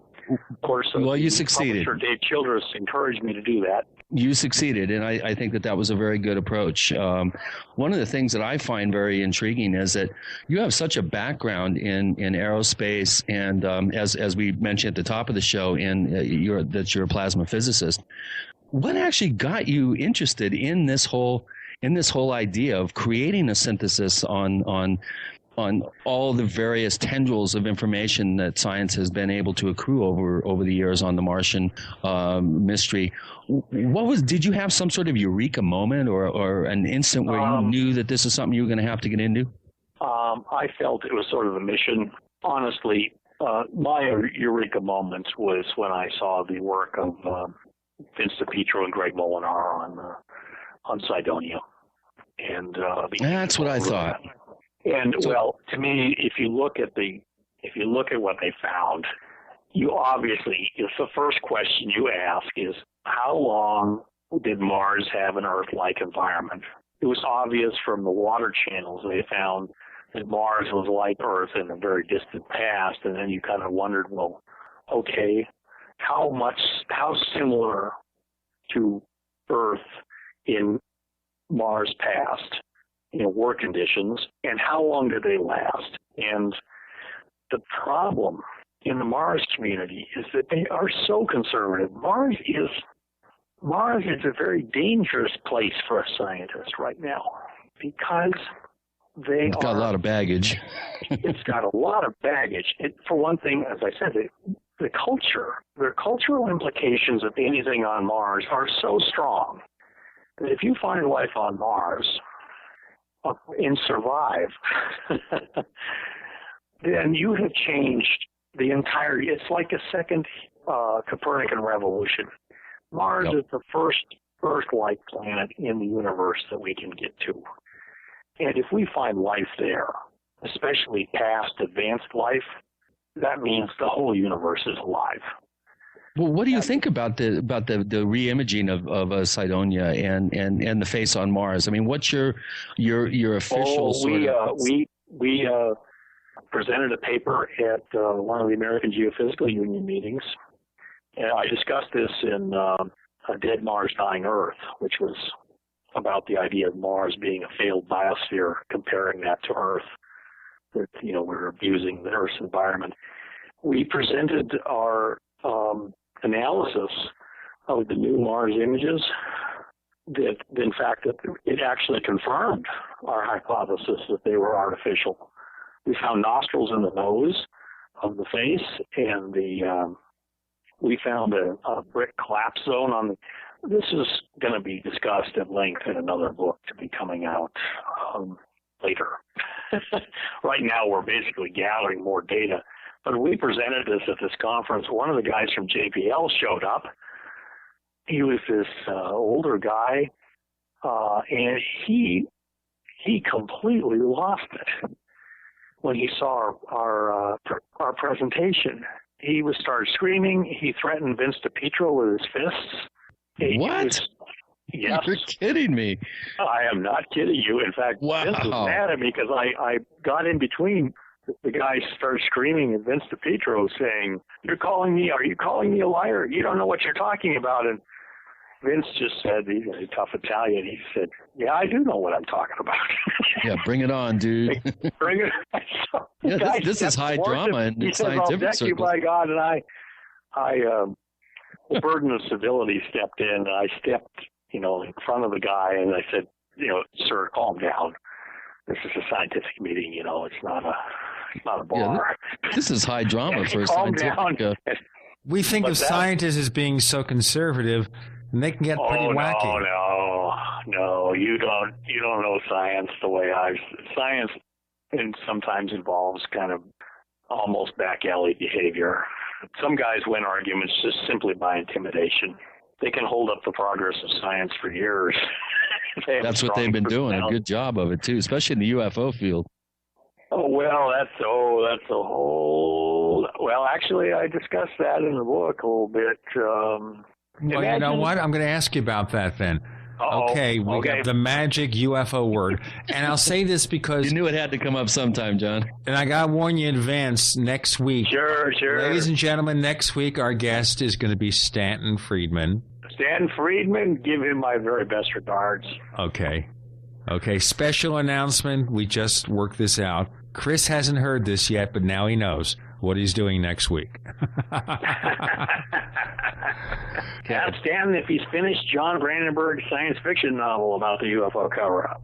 Okay, well, speaking about that, you have a science fiction novel that you did about a UFO cover-up. I decided the whole UFO thing was best to handle in a science fiction scenario.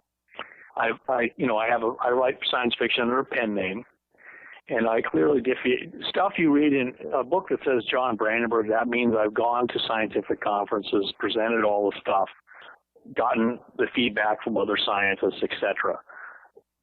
When I write as Victor Norgard, my alternative personality, your alter ego, your secret identity, my alter ego, you put on the mask, Mr. Hyde.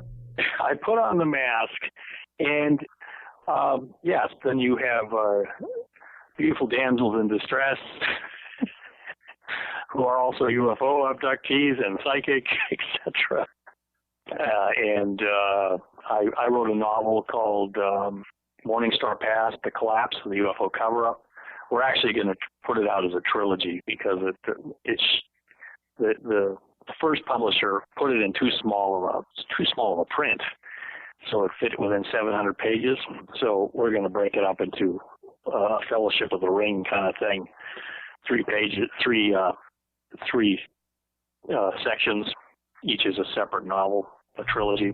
So this is for the movie. And what?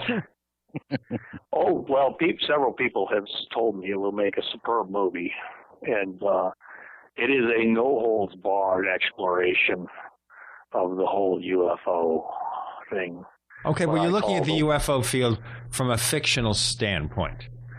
Well, I chose a fictional standpoint because I told one of my friends in the UFO field, I said, Don Ecker, I said, Don, the problem with the UFO field is there are no facts. There are only reports. You know, we have what look like leaked classified documents. We have people who believe they've been abducted. We have people who find their cows mutilated after seeing UFOs out on the range. On and on. But the real facts are only known apparently by the government itself. And it has decided not to be forthcoming about it. You can also understand, in the novel, the UFO cover-up collapses just like Watergate or Iran Countergate. And it collapses because someone inside it decides to leak a bunch of documents to the 2 women news anchors on like a... Our show is going to collapse if I don't break. Sure. So hang out, John. John Brandenburg joining us. Chris O'Brien's the co-host. I'm Gene Steinberg. You're in the Paracast.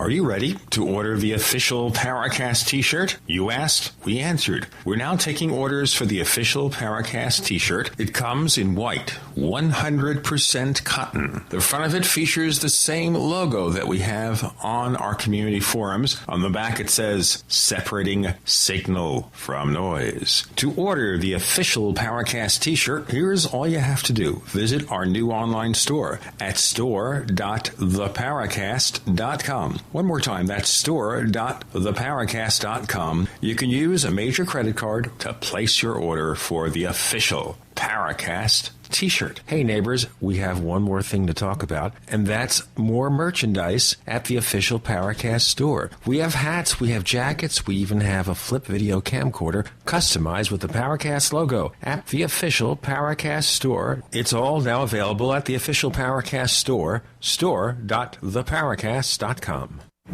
We all know that Berkey Water Purification Systems are the most trusted name in water filtration. As an authorized Berkey dealer for over 5 years and serving thousands of satisfied customers, the Berkey Guy offers amazing specials for Berkey Water Filtration Systems. The Berkey Light Systems include a set of self-sterilizing and recleanable black purification elements that purify water by removing chlorine, pathogenic bacteria, cysts, and parasites to non-detectable levels and remove harmful chemicals such as herbicides and pesticides. Order the Berkey Light System today, complete with 2 black Berkey elements for only $209, and the Berkey Guy will include 3 sport Berkey water bottles and ship everything to you free of charge. That's right, 3 sport Berkey water bottles and free shipping. An $87 value, yours free. Call the Berkey Guy at 1-877-886-3653. That's 1-877-886-3653. Or order online at goberkey.com. That's goberkey.com today.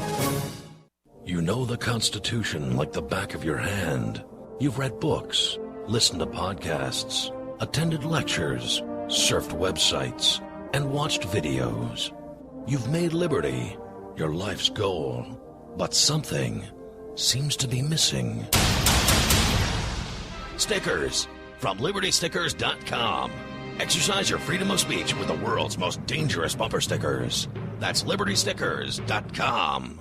But wait, there's more. You can buy Liberty Stickers wholesale. Get them for 99 cents each when you put 100 or more in your shopping cart in any combination. Sell them or give them away. They're great for gun shows, flea markets, fairs, outreach, and more. Earn extra money, promote freedom, and spread the word. Need custom stickers, labels, or decals for your organization or business? Liberty Stickers makes them. Go to LibertyStickers.com to order or call 877-873-9626. LibertyStickers.com, the world's most dangerous stickers. Extend your life with Extendovite. After my second heart attack, I knew I needed more help than I had. That's when Extendovite came into my life. Made from garlic, cayenne, and 5 other herbs, I started to feel better in a very short time. My name's Don Wiskin, and I'm here because of Extendovite. Extendovite gave me more energy than I've had in years. I am the only one in my house right now that's not sick from colds or flus. And I owe that all to Extendovite. My name is Rick, and I'm healthy because of Extendovite. To get your Extendovite, call 1-877-928-8822. That's 1-877-928-8822. Or visit the website at heartdrop.com. That's HEARTDROP.com. Extend your life with Extendovite. The GCN Radio Network, providing the world with hard-hitting talk radio. GCN. Great talk radio starts here. You're in the Paracast. You never know what's going to happen next.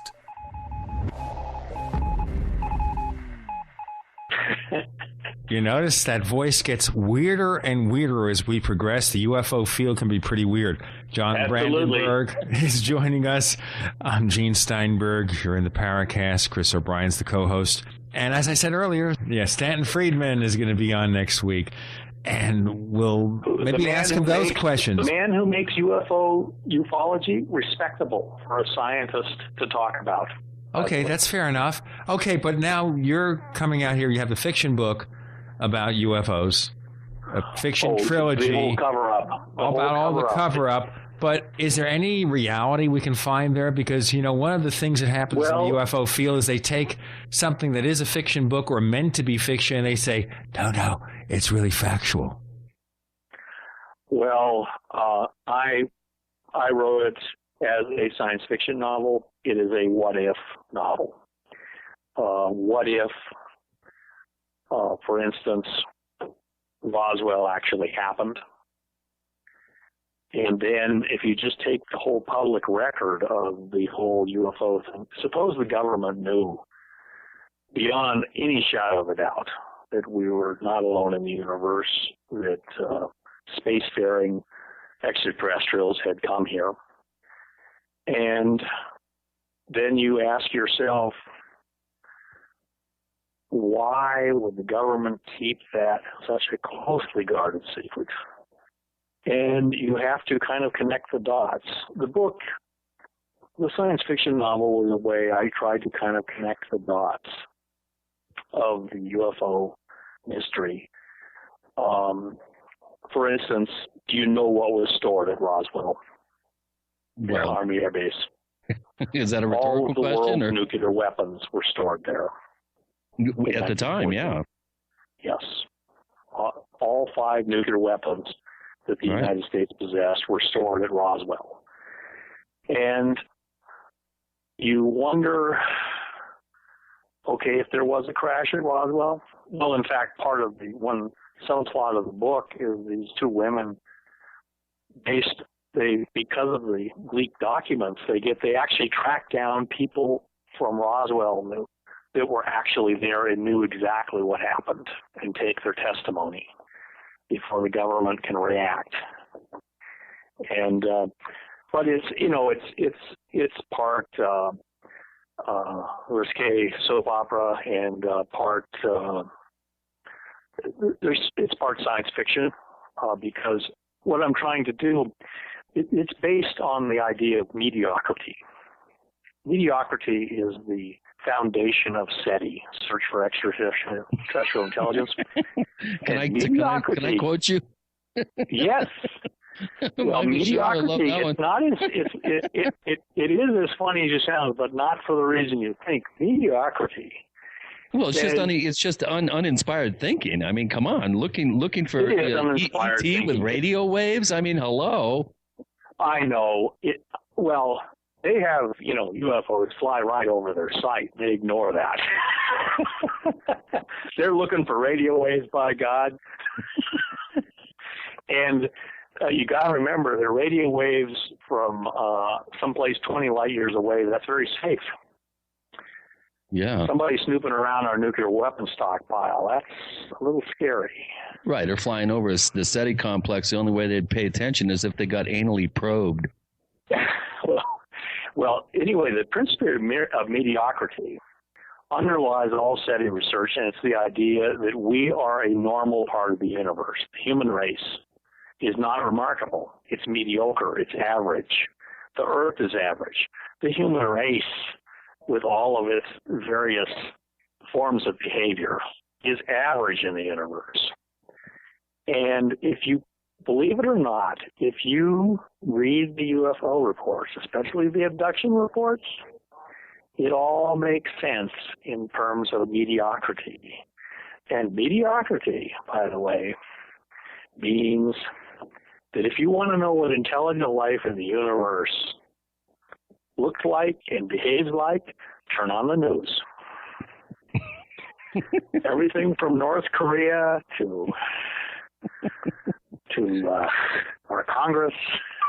Well, if I was E.T. at this point watching that stuff, I'd say blow the place up. Or just wait and let them do it themselves. I don't want to give away too much of the book, but the women, these two women, of course, there's the hero who's actually part of the UFO cover-up. I don't want to give away too much of the book, but these two women succeed in bringing down the UFO cover-up with the documents they've been supplied. And one of them discovers that she's an abductee in the process, which is very tragic. And, but,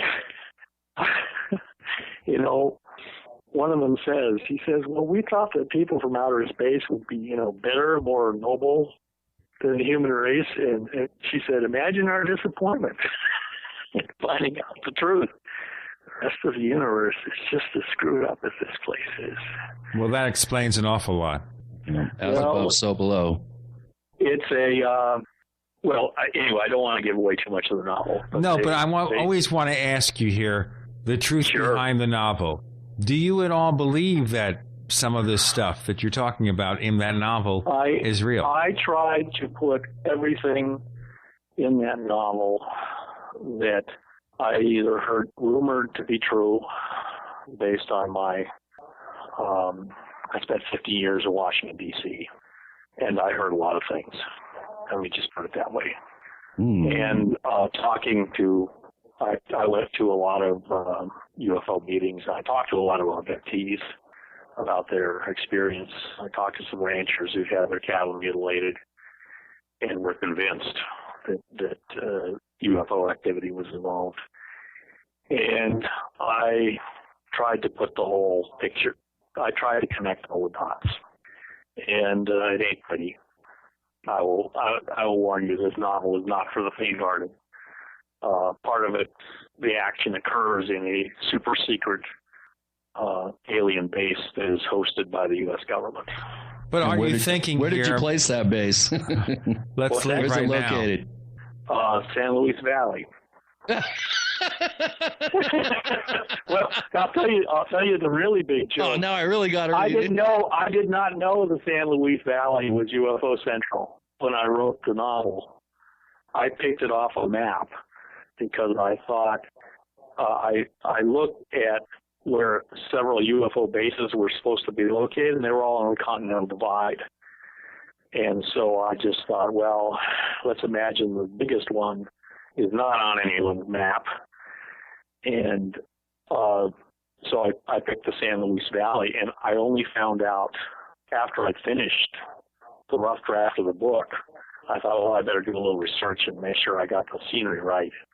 And imagine my surprise at finding out that I placed the UFO base just where UFO Central is located. It's the hottest spot And in right North next America. to the what? It's the hottest spot in North America per capita. I spent 13 years investigating there, so I went and visited there recently, and I felt like I went there driving, and it was got a little bit like dusk, and I thought I was back in Middle Earth. I expected to see a battalion of orcs blocking the highway any moment. Oh, yeah. Well, everything else has been reported. Why not orcs? Well, I know. It was a very interesting. The people there were really nice to me, though. I had stopped at one place. Well, you got to read my books on the valley, the Mysterious Valley, Did you write the Mysterious Valley? Yeah. I wrote a trilogy of books about all the stuff going on there.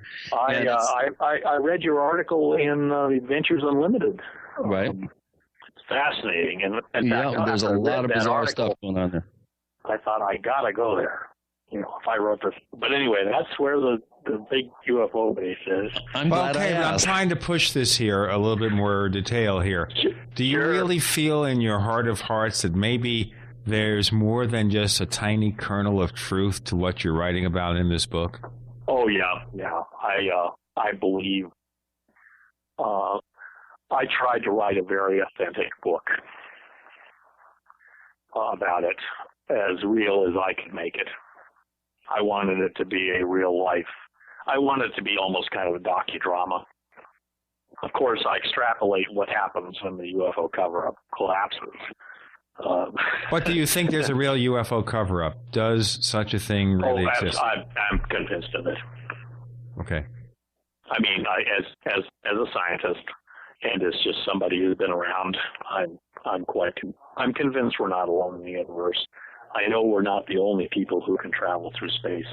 And her certainly not the only people who can mess things up. We have Dr. John Brandenburg. We're not messing it up. Chris O'Brien's the co-host. I'm Gene Steinberg. You're in the Paracast.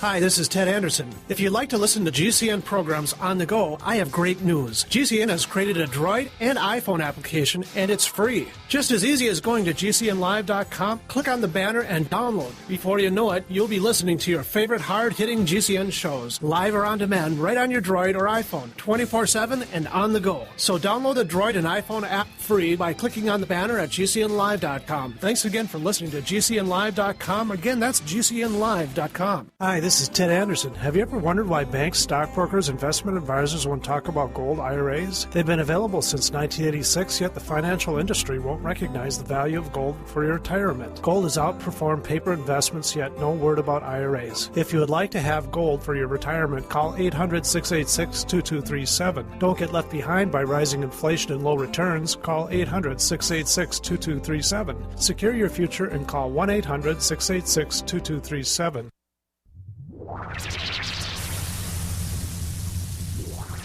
Welcome back to the Paracast, the gold standard of paranormal radio. And now, here's Gene Steinberg. Dr. John Brandenburg joining us, segueing from the book on Mars to the science fiction novels that he has written about exposing the UFO cover-up. Chris O'Brien's the co-host. I'm Gene Steinberg. You're in the Paracast. Okay, let's open that can of worms. Okay, there is a cover-up. What do you think the government knows, and when did they know it? Answer the question. In the novel, it's all Roswell is the big key to unlocking everything, and so things like described in the MJ-12 documents, say. Alleged. Yeah, the alleged. Very alleged. Well, hey, Stan investigated it. Stan Friedman. Yeah, let's get a nuclear physicist to do our document verification. He irradiated the pages.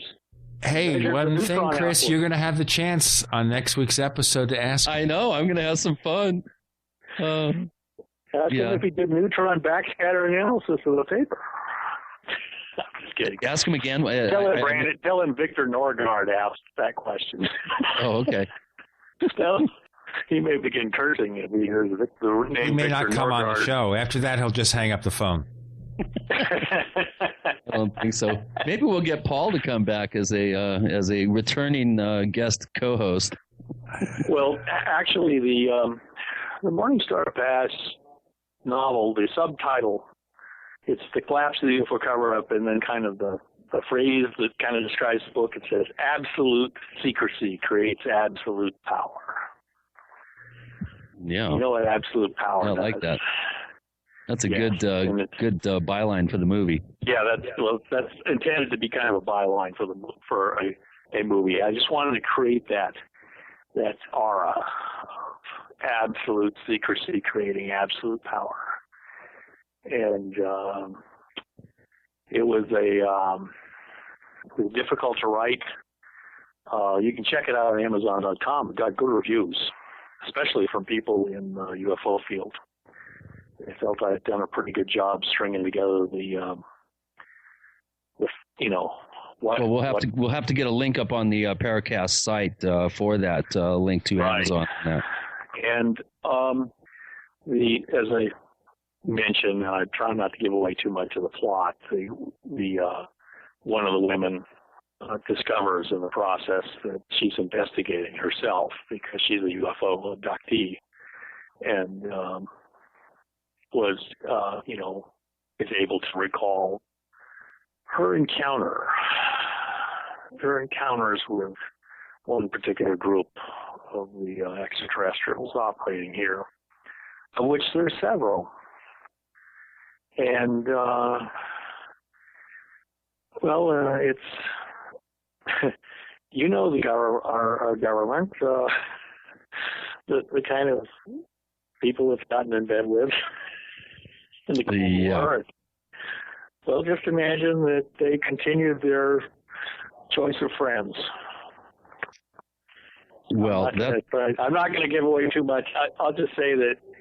Okay. Well, how about if we take this? How about if we take this tack? You mentioned that over the years of being in Washington, I mean, you did, I think, your your doctoral work at Lawrence Livermore. I mean, you're a guy that's been there. You've rubbed shoulders and worked with some of the top people in various fields having to do with aerospace. With really good people. You mentioned that you have heard over the years some scuttlebutt about the UFO subject. Is there anything that you would be able to talk about on this show? Well, all I heard was scuttlebutt. When I attempted to even follow up on some scuttlebutt, I got my hands slapped.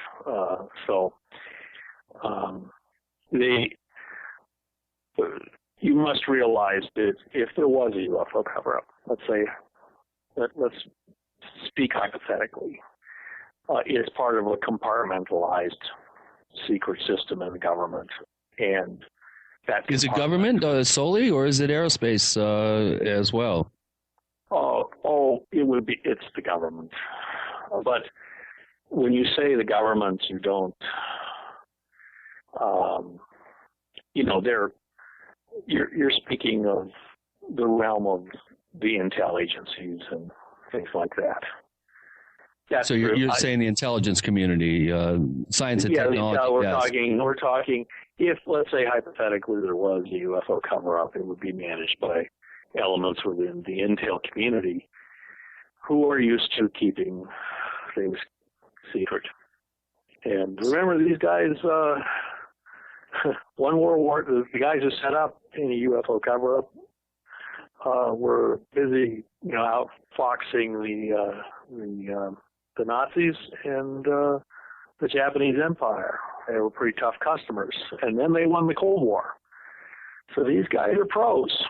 Yeah, and they brought all their top scientists who have been doing nefarious things that are horrific to even think about. They brought them into this country to jumpstart our whole program. Well, Werner von Braun was, he was commissioned officer in the SS, and people sort of somehow neglected to mention that. And he claimed, of course, he was just a piano player. He didn't know what was going on. The one famous case, though, was pretty illuminating, is that one of the guys who helped von Braun build the Saturn V, which won the moon race for us. The Russian moon rocket blew up 3 times on the pad. The American Saturn V succeeded every time. But one of the people who helped von Braun develop the Saturn V, as soon as we landed on the moon, was about 1975, we made the shocking discovery that this fellow had been involved in running slave labor camps to build V-2s during World War II. And it was a shocking thing to find out. 10,000 people plus died building. They estimate 2 slave laborers died for every V-2 that was produced. And this guy ran this utterly hideous underground factory, like Moria in Fellowship of the Ring. It's the best way to describe it. And somehow the story went that they somehow were ignorant of his background when he was building the Saturn V. But as soon as we landed on the moon, the Apollo program was over, they made the shocking discovery that he had been involved. And they took away his medal and his U.S. citizenship and shipped him back to Germany. Wow. Now, von Braun managed to, he'd actually been almost executed by the Gestapo, so they decided that he was more, the Gestapo arrested him at one point. They said he was more interested in building a rocket to the moon than winning the war. This is World War II. Right. So he. Well, what do you think of his? I'm just imagine that the same kind of government attitude would apply to some of our visitors from outer space. So you're convinced that they're extraterrestrial, true off-planet, 3-dimensional plus time? Oh, yeah. I'm convinced we're not alone in the universe, and I'm convinced that there are other intelligence out there that have developed space travel, and they could come here. They can come here, or they are coming here? Oh, let's say I would think that it looks like they are coming here. It's like what? It looks like we're coming here. As the heroine says in the novel, she says, "Not only are we not alone in the universe, we're not even lonely." Oh boy. Yes. And she's the abductee, right? No, she's not the abductee. I couldn't resist. They're both on the cover. Guess which one's the abductee? Well, they want to abduct the pretty ones, don't they? What's that? The aliens. Oh, yes, that also makes you very good. Wait a minute. I thought most abductees were like kind of overweight, middle-aged women that had recently been divorced. Hey, guys, I got to tell you something here before we talk about divorcees and abductees. We have Dr. John Brandenburg joining us this week. I'm Gene Steinberg. The co-host is Chris O'Brien. You're in the Paracast.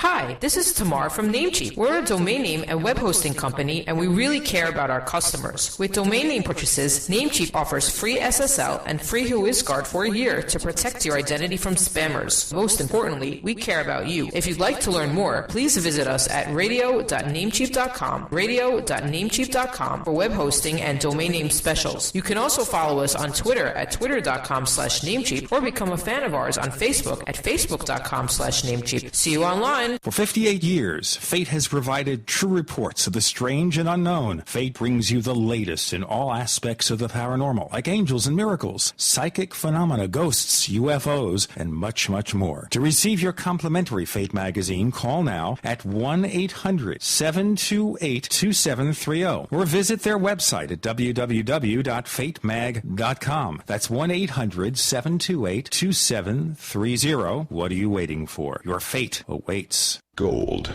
It's like nothing else on Earth. From the Romans through the Renaissance, from the Industrial Age to the Space Age, gold has weathered the test of time. For 6,000 years, gold has remained the ultimate store of wealth. According to the World Gold Council and the U.S. Mint, demand is at an all-time high. The stage is being set for the reemergence of gold as the common-sense alternative to a fiat paper currency that gets weaker every day. Midas Resources is proud to offer the hard-hitting report that arms you with the truth you need to protect you and your family from the Fed's plans for your hard-earned money. Don't gamble with your future. Call Midas Resources today and ask for your free copy of As Good as Gold. Call 1-800-686-2237 for the report the Fed hopes you'll never see. As Good as Gold can be yours by calling 800-686-2237. If you have ever thought about owning gold, you must read this report. Call Midas today at 800-686-2237.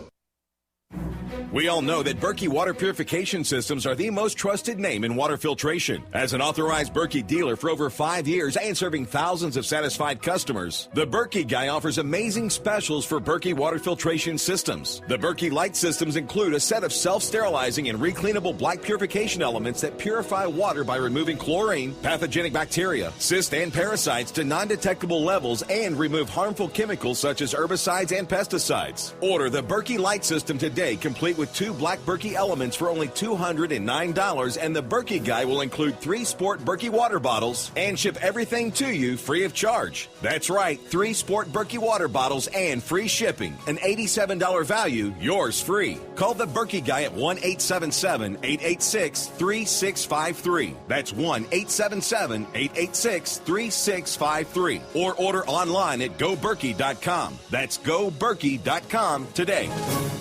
I'm concerned about food for my family in the event of an emergency, and I know you are too. Are you ready? Don't wait for an emergency to happen. Put a plan together now with quality dehydrated food from Ready Reserve Foods. For nearly 40 years, Ready Reserve Foods has been in continuous operation, canning the finest in dehydrated foods. Other companies just broker canned foods. Ready Reserve is the manufacturer, controlling quality from start to finish with double enameled cans and nitrogen packing for maximum shelf life. Ready Reserve offers a balanced selection of fruits, vegetables, dairy products, proteins, and grains. Choose from a variety of pre-selected units or order by individual can to customize your own plan. When you purchase from Ready Reserve Foods, you are buying factory direct at wholesale prices. Call today for a free catalog, 1-800-453-2202, or visit ReadyReserveFoods.com. Call 1-800-453-2202. Ready Reserve Foods, factory direct, wholesale pricing. On air, online, and on demand. We are the GCN Radio Network.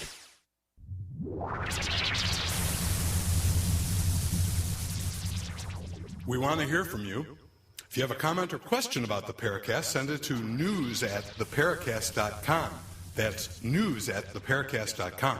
And if you want to catch up on past episodes, we have hundreds of shows for you to download direct from theparacast.com. That's theparacast.com. Or check us out on iTunes. We have Dr. John Brandenburg. We've segued from Mars to UFOs cover-up in fiction and in fact, and abductees. Are they really middle-aged, overweight divorcees or not? Well, I talked to some very lovely women who thought they were abducted. That was a bad joke. I apologize to all the good-looking women abductees out there.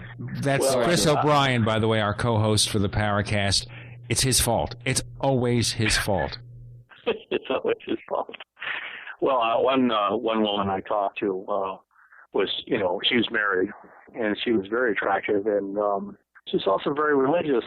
And I talked to her, I had lunch with her, and she was talking about what had happened to her, and she made this discovery that this had been going on, and she said it has really taken a lot out of me. For one thing, she said the church I belonged to kind of said I was demon-possessed and kind of kicked me out because they didn't want me talking about it. And wow. I said, to her, gee, you don't look like you've been through anything terrible. You look really nice. And she had long black hair. She kind of looked like Myra, Mistress of Darkness or something. And she said, my hair is actually white, she says. I dye it black. And she equates the lack of pigment in the hair to her abduction experiences? Or? Well, no, with the trauma of reliving what had happened to her during her abductions. And basically I know somebody whose hair turned white virtually within a week after a near-death experience after a fatal car accident where she woke up in the morgue, literally. And I do want to apologize to our listeners. I wasn't making light of the seriousness of the abduction phenomenon. This is a real phenomenon. People are impacted. I mean, some people are scarred for life. And this is a serious subject. And when I make light of it, I do so in the spirit of fun, if you could say that, because we do have a lot of people that are delusional that feel that they've also had life-altering abduction experiences, and those are the ones that I was referring to when I was talking about maybe middle-aged women that needed a life, and I didn't mean any disrespect to the real victims of this particular phenomenon, and it is a real phenomenon. I'll be the first to admit that, and I think Gene will too. I'll go for that. I think something strange is happening, but we don't know what's really going on. But what do you think is going on? You're the guest, John. Well, I don't exactly know. Enough people say this has happened to them. You know, I've talked to Bud Hopkins, I've read his books, and I've talked to other people who worked. There was one very superb psychiatrist who discovered that some of his patients were reporting the same kind of lurid dreams, and I can't remember his name. He was then killed mysteriously in Britain. John Mack. John Mack, yeah. I mean, they tried to take away his tenure at Harvard. Here's a Harvard psychology professor. Well, he's Pulitzer Prize winner. And they tried to get him off campus, and he, of course, took them to court and sued, and they had to withdraw. And then it was such a tragedy he got killed. Other work by LeBeau, I think these people were very solid. I'm not a psychiatrist. All I do is I talk to several people who felt this had happened to them. And, being a scientist, I have to be able to learn when people are telling the truth and when they're not. I mean, that's the field we're in. Occasionally people make up stuff in science. The people that I had talked to, that I actually spent time talking to, there were a few people I thought, well, this person, I don't know what's wrong with them, but they've obviously been terribly traumatized by something. Who knows what it is?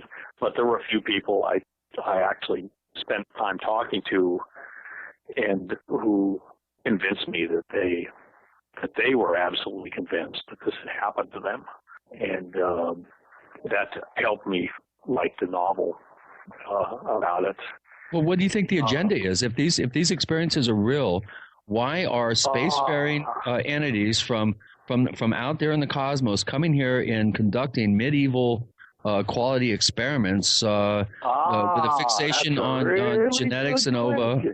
That's a very good question. I attempt to answer that in the novel. I can't wait to read it. This is definitely on my must read in list. Fact, that fact that people kind of figure out what the agenda is really brings down the UFO cover-up. It can't. Interesting. It cannot okay, you just gave our potential readers a little clue there. Yeah, it cannot survive that revelation, basically. Let me ask you a really specific question here, though. How widespread do you think abductions are? I mean, if you believe some of these people who are abduction researchers, hundreds of thousands or millions of people have been abducted, which seems kind of outrageous to me. What do you think? I think it's a very difficult phenomenon to try and get good statistics. I don't. It seems as if it is a widespread phenomenon, but I don't believe some of the upper numbers.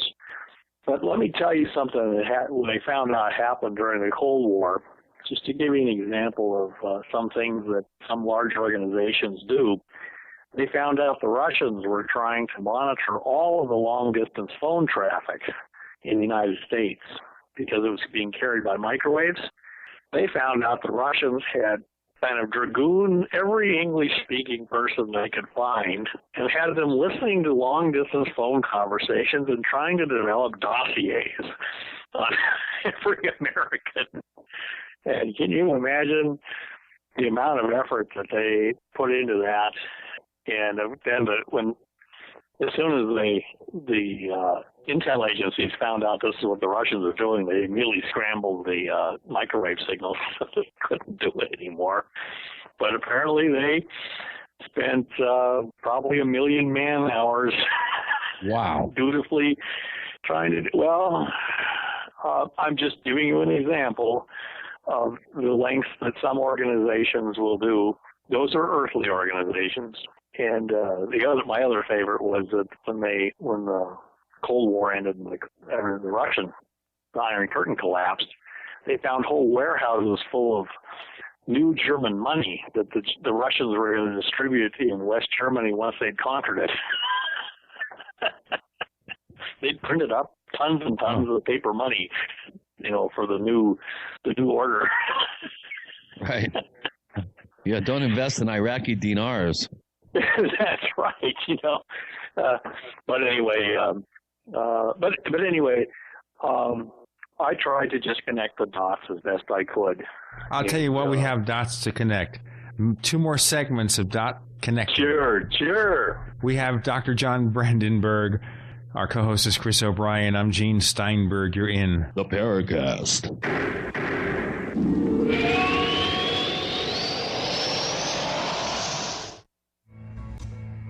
Is there a secret UFO agenda? Do strange creatures from the darkest corners of the mind roam the Earth? Is there evidence for mind control, time travel, or devious government conspiracies? Find out the inside scoop on the latest conspiracies, paranormal activity, and Fortean phenomena when you subscribe to Tim Beckley's Conspiracy Journal. It's jam-packed with stories, special book and DVD promotions, and the best news, it's absolutely free, sent right to your mailbox. Plus, a bonus free email newsletter sent out every Friday. Simply send an email with your name and address to Mr. UFO at webtv.net. That's Mr. UFO at webtv.net. Find out what they don't want you to know.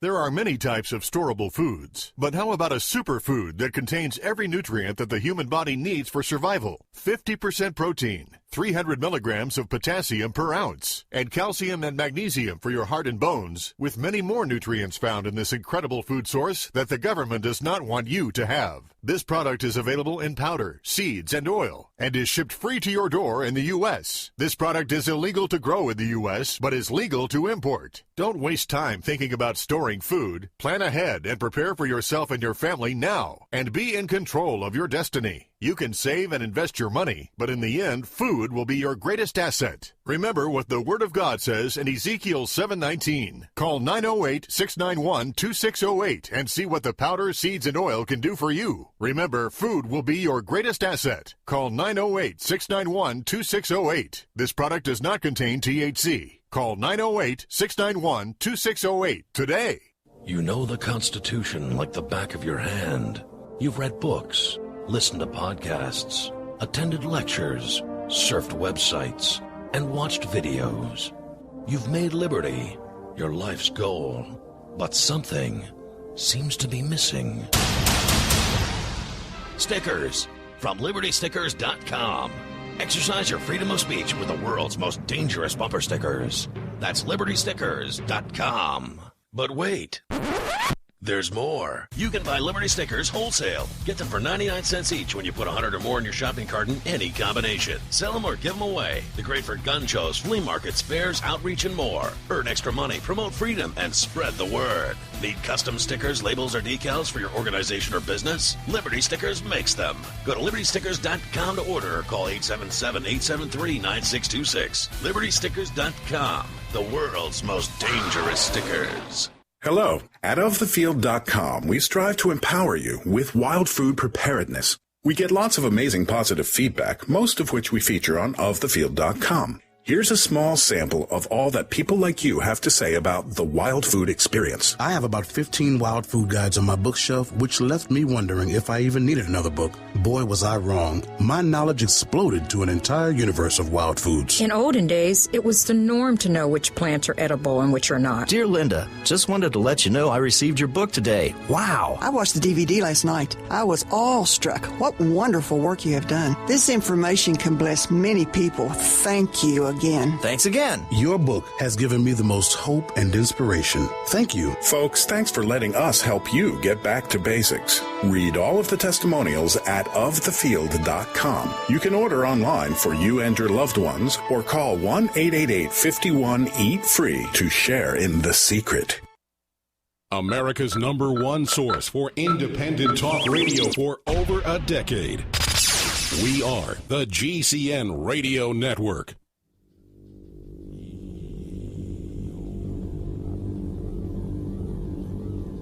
This is Jacques Vallée. You're listening to the Paracast, the gold standard of paranormal radio. We're back. Dr. John Brandenburg is here. He has a book coming out soon called Life and Death on Mars, the New Mars Synthesis. We have segued to UFOs. The co-host is Chris O'Brien. I'm Gene Steinberg. You're in the Paracast. So, Chris, why'd you pick up on what we're doing so far with this surprising turn for this interview? I'll say I'm enjoying it thoroughly. This is great having you on, John. We should have you on soon, I think. You guys are great. It's really great being on your show. And this is really quite. I'm trying to give you guys the straightest answers I can. You're doing a great job, and you're very careful on how you say things, which I appreciate, and you're very circumspect about it. And this is good. This is a good thing. Go ahead. For publicly reported things, there's a lot of ground you can cover just based on the public record. You know, like in I think it was 1954. I was living in Washington, D.C., and I imagine what it must have been like to have UFOs flying over the U.S. Capitol every night, pursued by the best jet fighters we had at the time. And, the Air Force saying every day in press conferences, there's nothing to it. There's thermal inversions or something like this. And false returns. False returns, and then having people watching in broad daylight, jet fighters chasing these things. Then the Air Force made a strange announcement. It said, any unknown aircraft over the airspace of the Capitol will be fired upon. Yeah. And watch out, you temperature inversions. Be careful. They're going to start firing on these temperature inversions. And the story is that they actually did. And that's what ended the overflights. Yeah, well, they just started over. Sometimes you got to chase that dog out of the yard, Here's a question for you. Now, you're a scientist. You're someone who I think I would really enjoy networking with a little bit, picking your brain, getting some ideas. We mentioned the San Luis Valley before, and I'm putting in a 7 camera high res surveillance net 24/7 around the San Luis Valley, and it would be great to have some help designing some optical physics experiments that we could use in conjunction with an optical process. For one thing, I would see if you can get infrared as well as visible. Yeah, of course. Even ultraviolet sensitive cameras, because usually when people try to suppress using technological means, they try to suppress their image in one part of the spectrum. Sometimes they make themselves more clearly visible in other parts, Right. Like let's say somebody figured out how to camouflage themselves in the visible, like the British, hid that tank in plain sight. Right. Yeah, the British figured out how to put kind of camouflage on tanks so they had a tank that half disappeared, was driving around, and then half of it disappeared. I mean, it was in the distance, so people couldn't get a close look at it. But if suppose you have something like that, but then you're looking at it in infrared, it actually gets brighter. Right, exactly. Or even ultraviolet or radar. Makes it more bright in the infrared, yeah. Yeah, or radar. Or radar. Which is part of the idea. What would you how would you advise a team of civilian hard data investigators out in the field in a hotspot area with a really good likelihood and chance that they're going to be able to capture some hard data? What sort of advice would you have for a team? I would try and get as much different data channels as you could. Get visible light. See if you can get infrared cameras. They've got some very good infrared cameras now. They do. They're pretty cheap. And, the military developed them, and now they're commercially available. And then also things like magnetometers, sensitive magnetometers. Mm-hmm. And if they're actually coming up with gravitometers now that are solid. Are you familiar with the work of Ray Stanford? Yes. I actually had some nice interchange with Ray Stanford many years ago. Yeah, he's still at it, believe it or not. He's the only civilian, to my knowledge, that's been able to get gravitometer and magnetometer data along with he showed me optical some great data.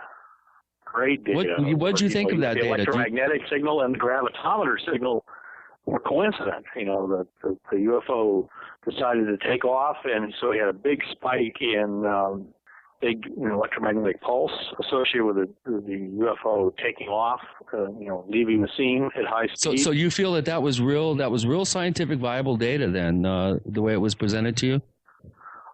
Yeah, I mean, it was informally presented to me, and he showed me some of his stuff, and I was quite impressed. And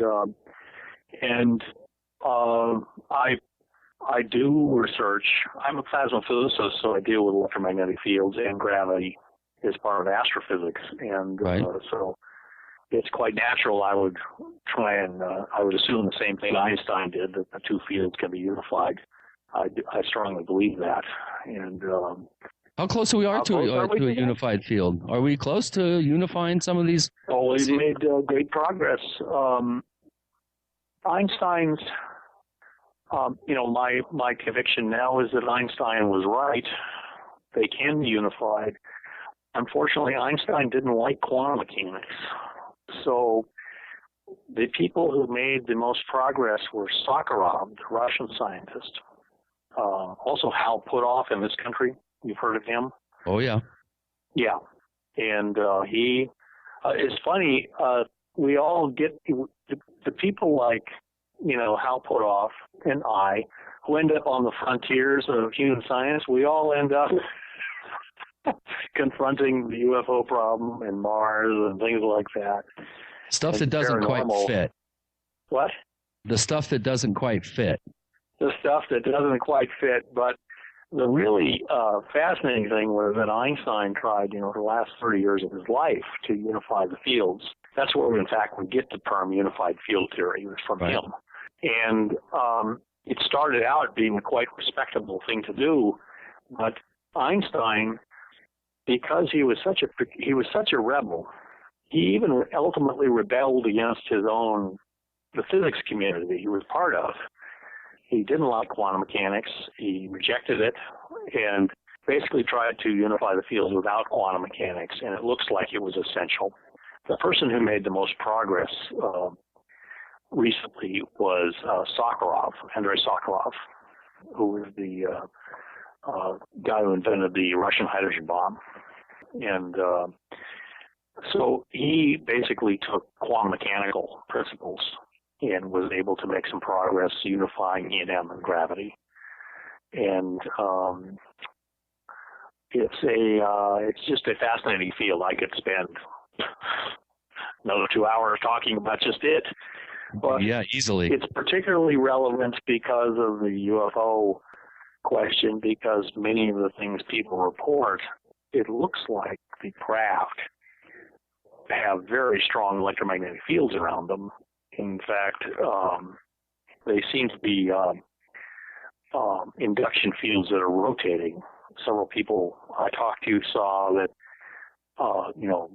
in the southwest, bushes beneath the saucer would swirl as if there was a big wind, but there was no wind.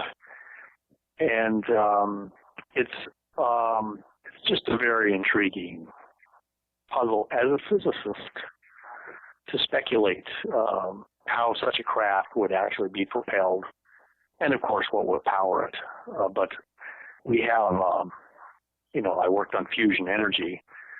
It is technically feasible to conceive, you could conceive of a very compact fusion power plant that wouldn't emit any radiation. It would be very clean and would produce all this power. And that's the 21st century science. We don't know, John, what they might be doing if they're several thousand years more advanced than we are. Dr. John Brandenburg joining us. I'm Gene Steinberg. The co-host is Chris O'Brien. You're in the Paracast.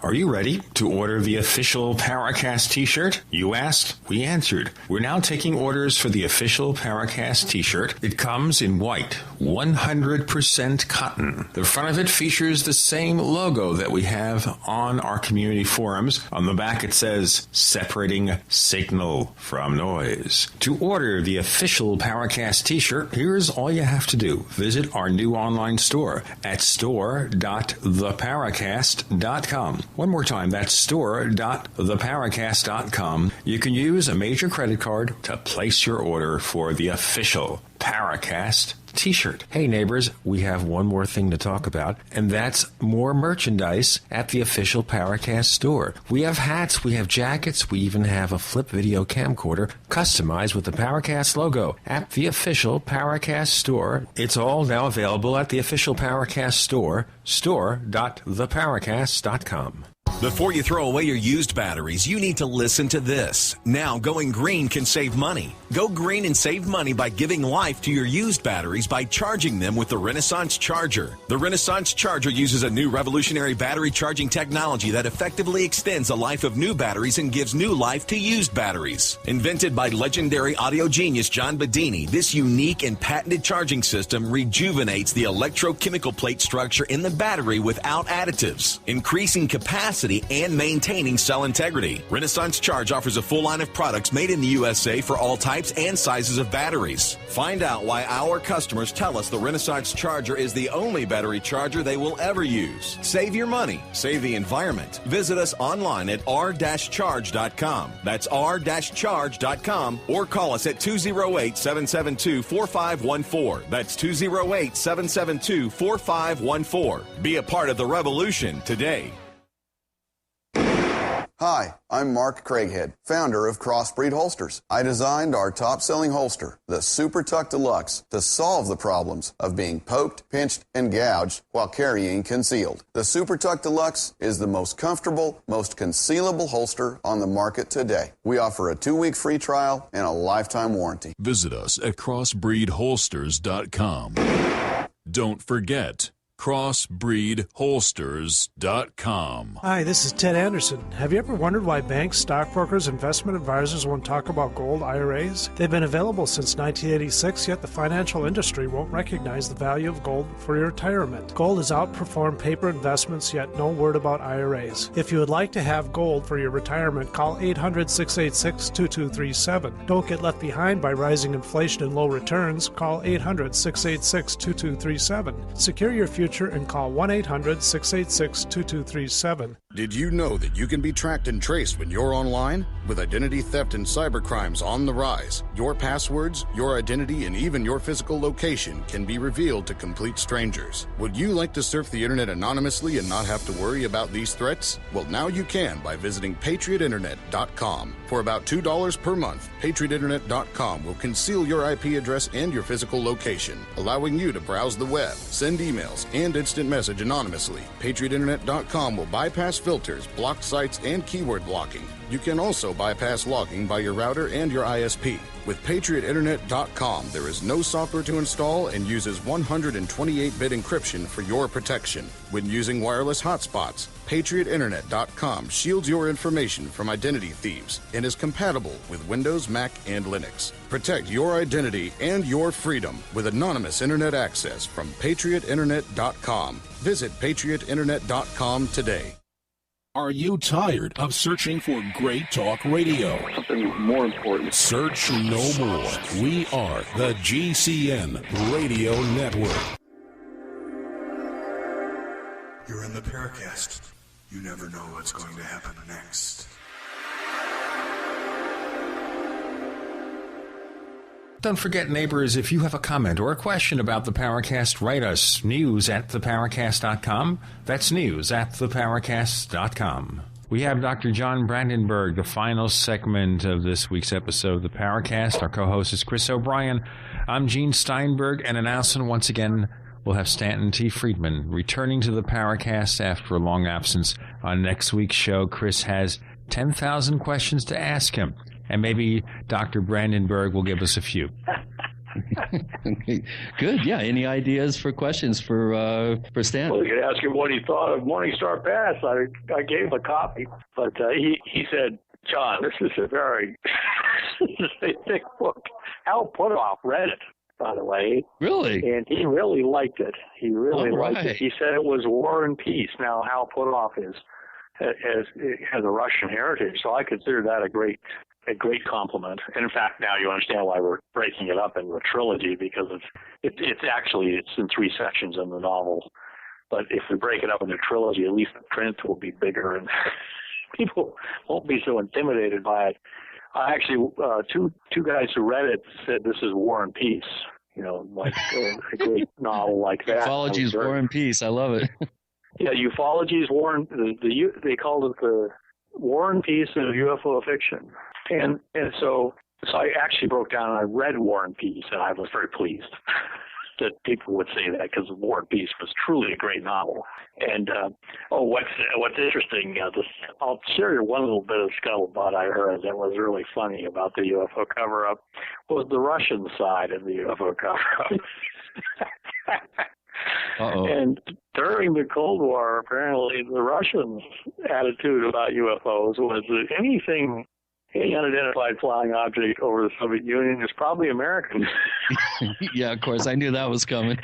So they would just scramble all the MiGs they could. And the Russian fighter pilots, very brave, a lot of these guys are World War II veterans at that point. And they lost a lot of MiGs, apparently. But they finally succeeded in bringing down a saucer, and they opened it up. The Amerikansky. They're not Americans. No, wait a minute. Are you saying that's you're not saying that you heard that happened? I heard that happened, yeah. Oh, you did? Well, that's interesting. Yeah. Now, Paracast listeners, take note. The Russians brought down. Do you have an approximate time frame on this? Oh, it was in the 50s, I guess. And yeah, they were quite surprised that they were not Americans inside of this thing, and they had their, they bundled it off to Site 51 ski. And this is serious, though. We're talking about the real thing here now. Yeah. I just clarified. I just think I got him to clarify that. Sure. So there's a whole different side of the whole UFO question, and that is the Russian side. Russians have a different attitude about these things than Americans did. Well, and the paranormal in general. I mean, look at their psychic psyops programs, and going into microwave, the woodpecker signal. They were light years ahead of us. That's why we had to get up to speed with Stubblebine's programs and others in the 70s. But so you really feel the Russians are sitting on quite a body of information. Do you ever see any sort of disclosure process possibly coming from the Russian side of the equation? The guy who's running Russia now is former KGB agent. And the Russians have a much different heritage. In fact, in the novel I wrote, I have a lot of the action takes place in Russia, partly because of the background of one of the women involved. And let's just say the Russians have a great conspiratorial heritage. They look on national secrecy, national defense secrets, kind of much more seriously than we do. Let me put it this way. There was a Russian former KGB agent who was talking sort of like in WikiLeaks kind of mode in Britain, and they apparently asked him politely to keep his mouth shut, and then suddenly he came down with a very acute case of polonium-210 poisoning. Yeah, and he didn't last very long. No, he didn't. People said, gee, how did he manage to get poisoned by polonium-210? Only a government like the United States or the Russians could actually produce that much polonium-210 in a nuclear reactor and give it to somebody. And the Russians just said, well, isn't that peculiar? We told him to be quiet. Yeah, that's pretty harrowing video of him. It was pretty harrowing video. I'm sure you've seen the video of his. It was of course horrific, but being as he was former KGB, he'd been warned to be quiet. Now, let me just put it this way. So let's say there was a Russian.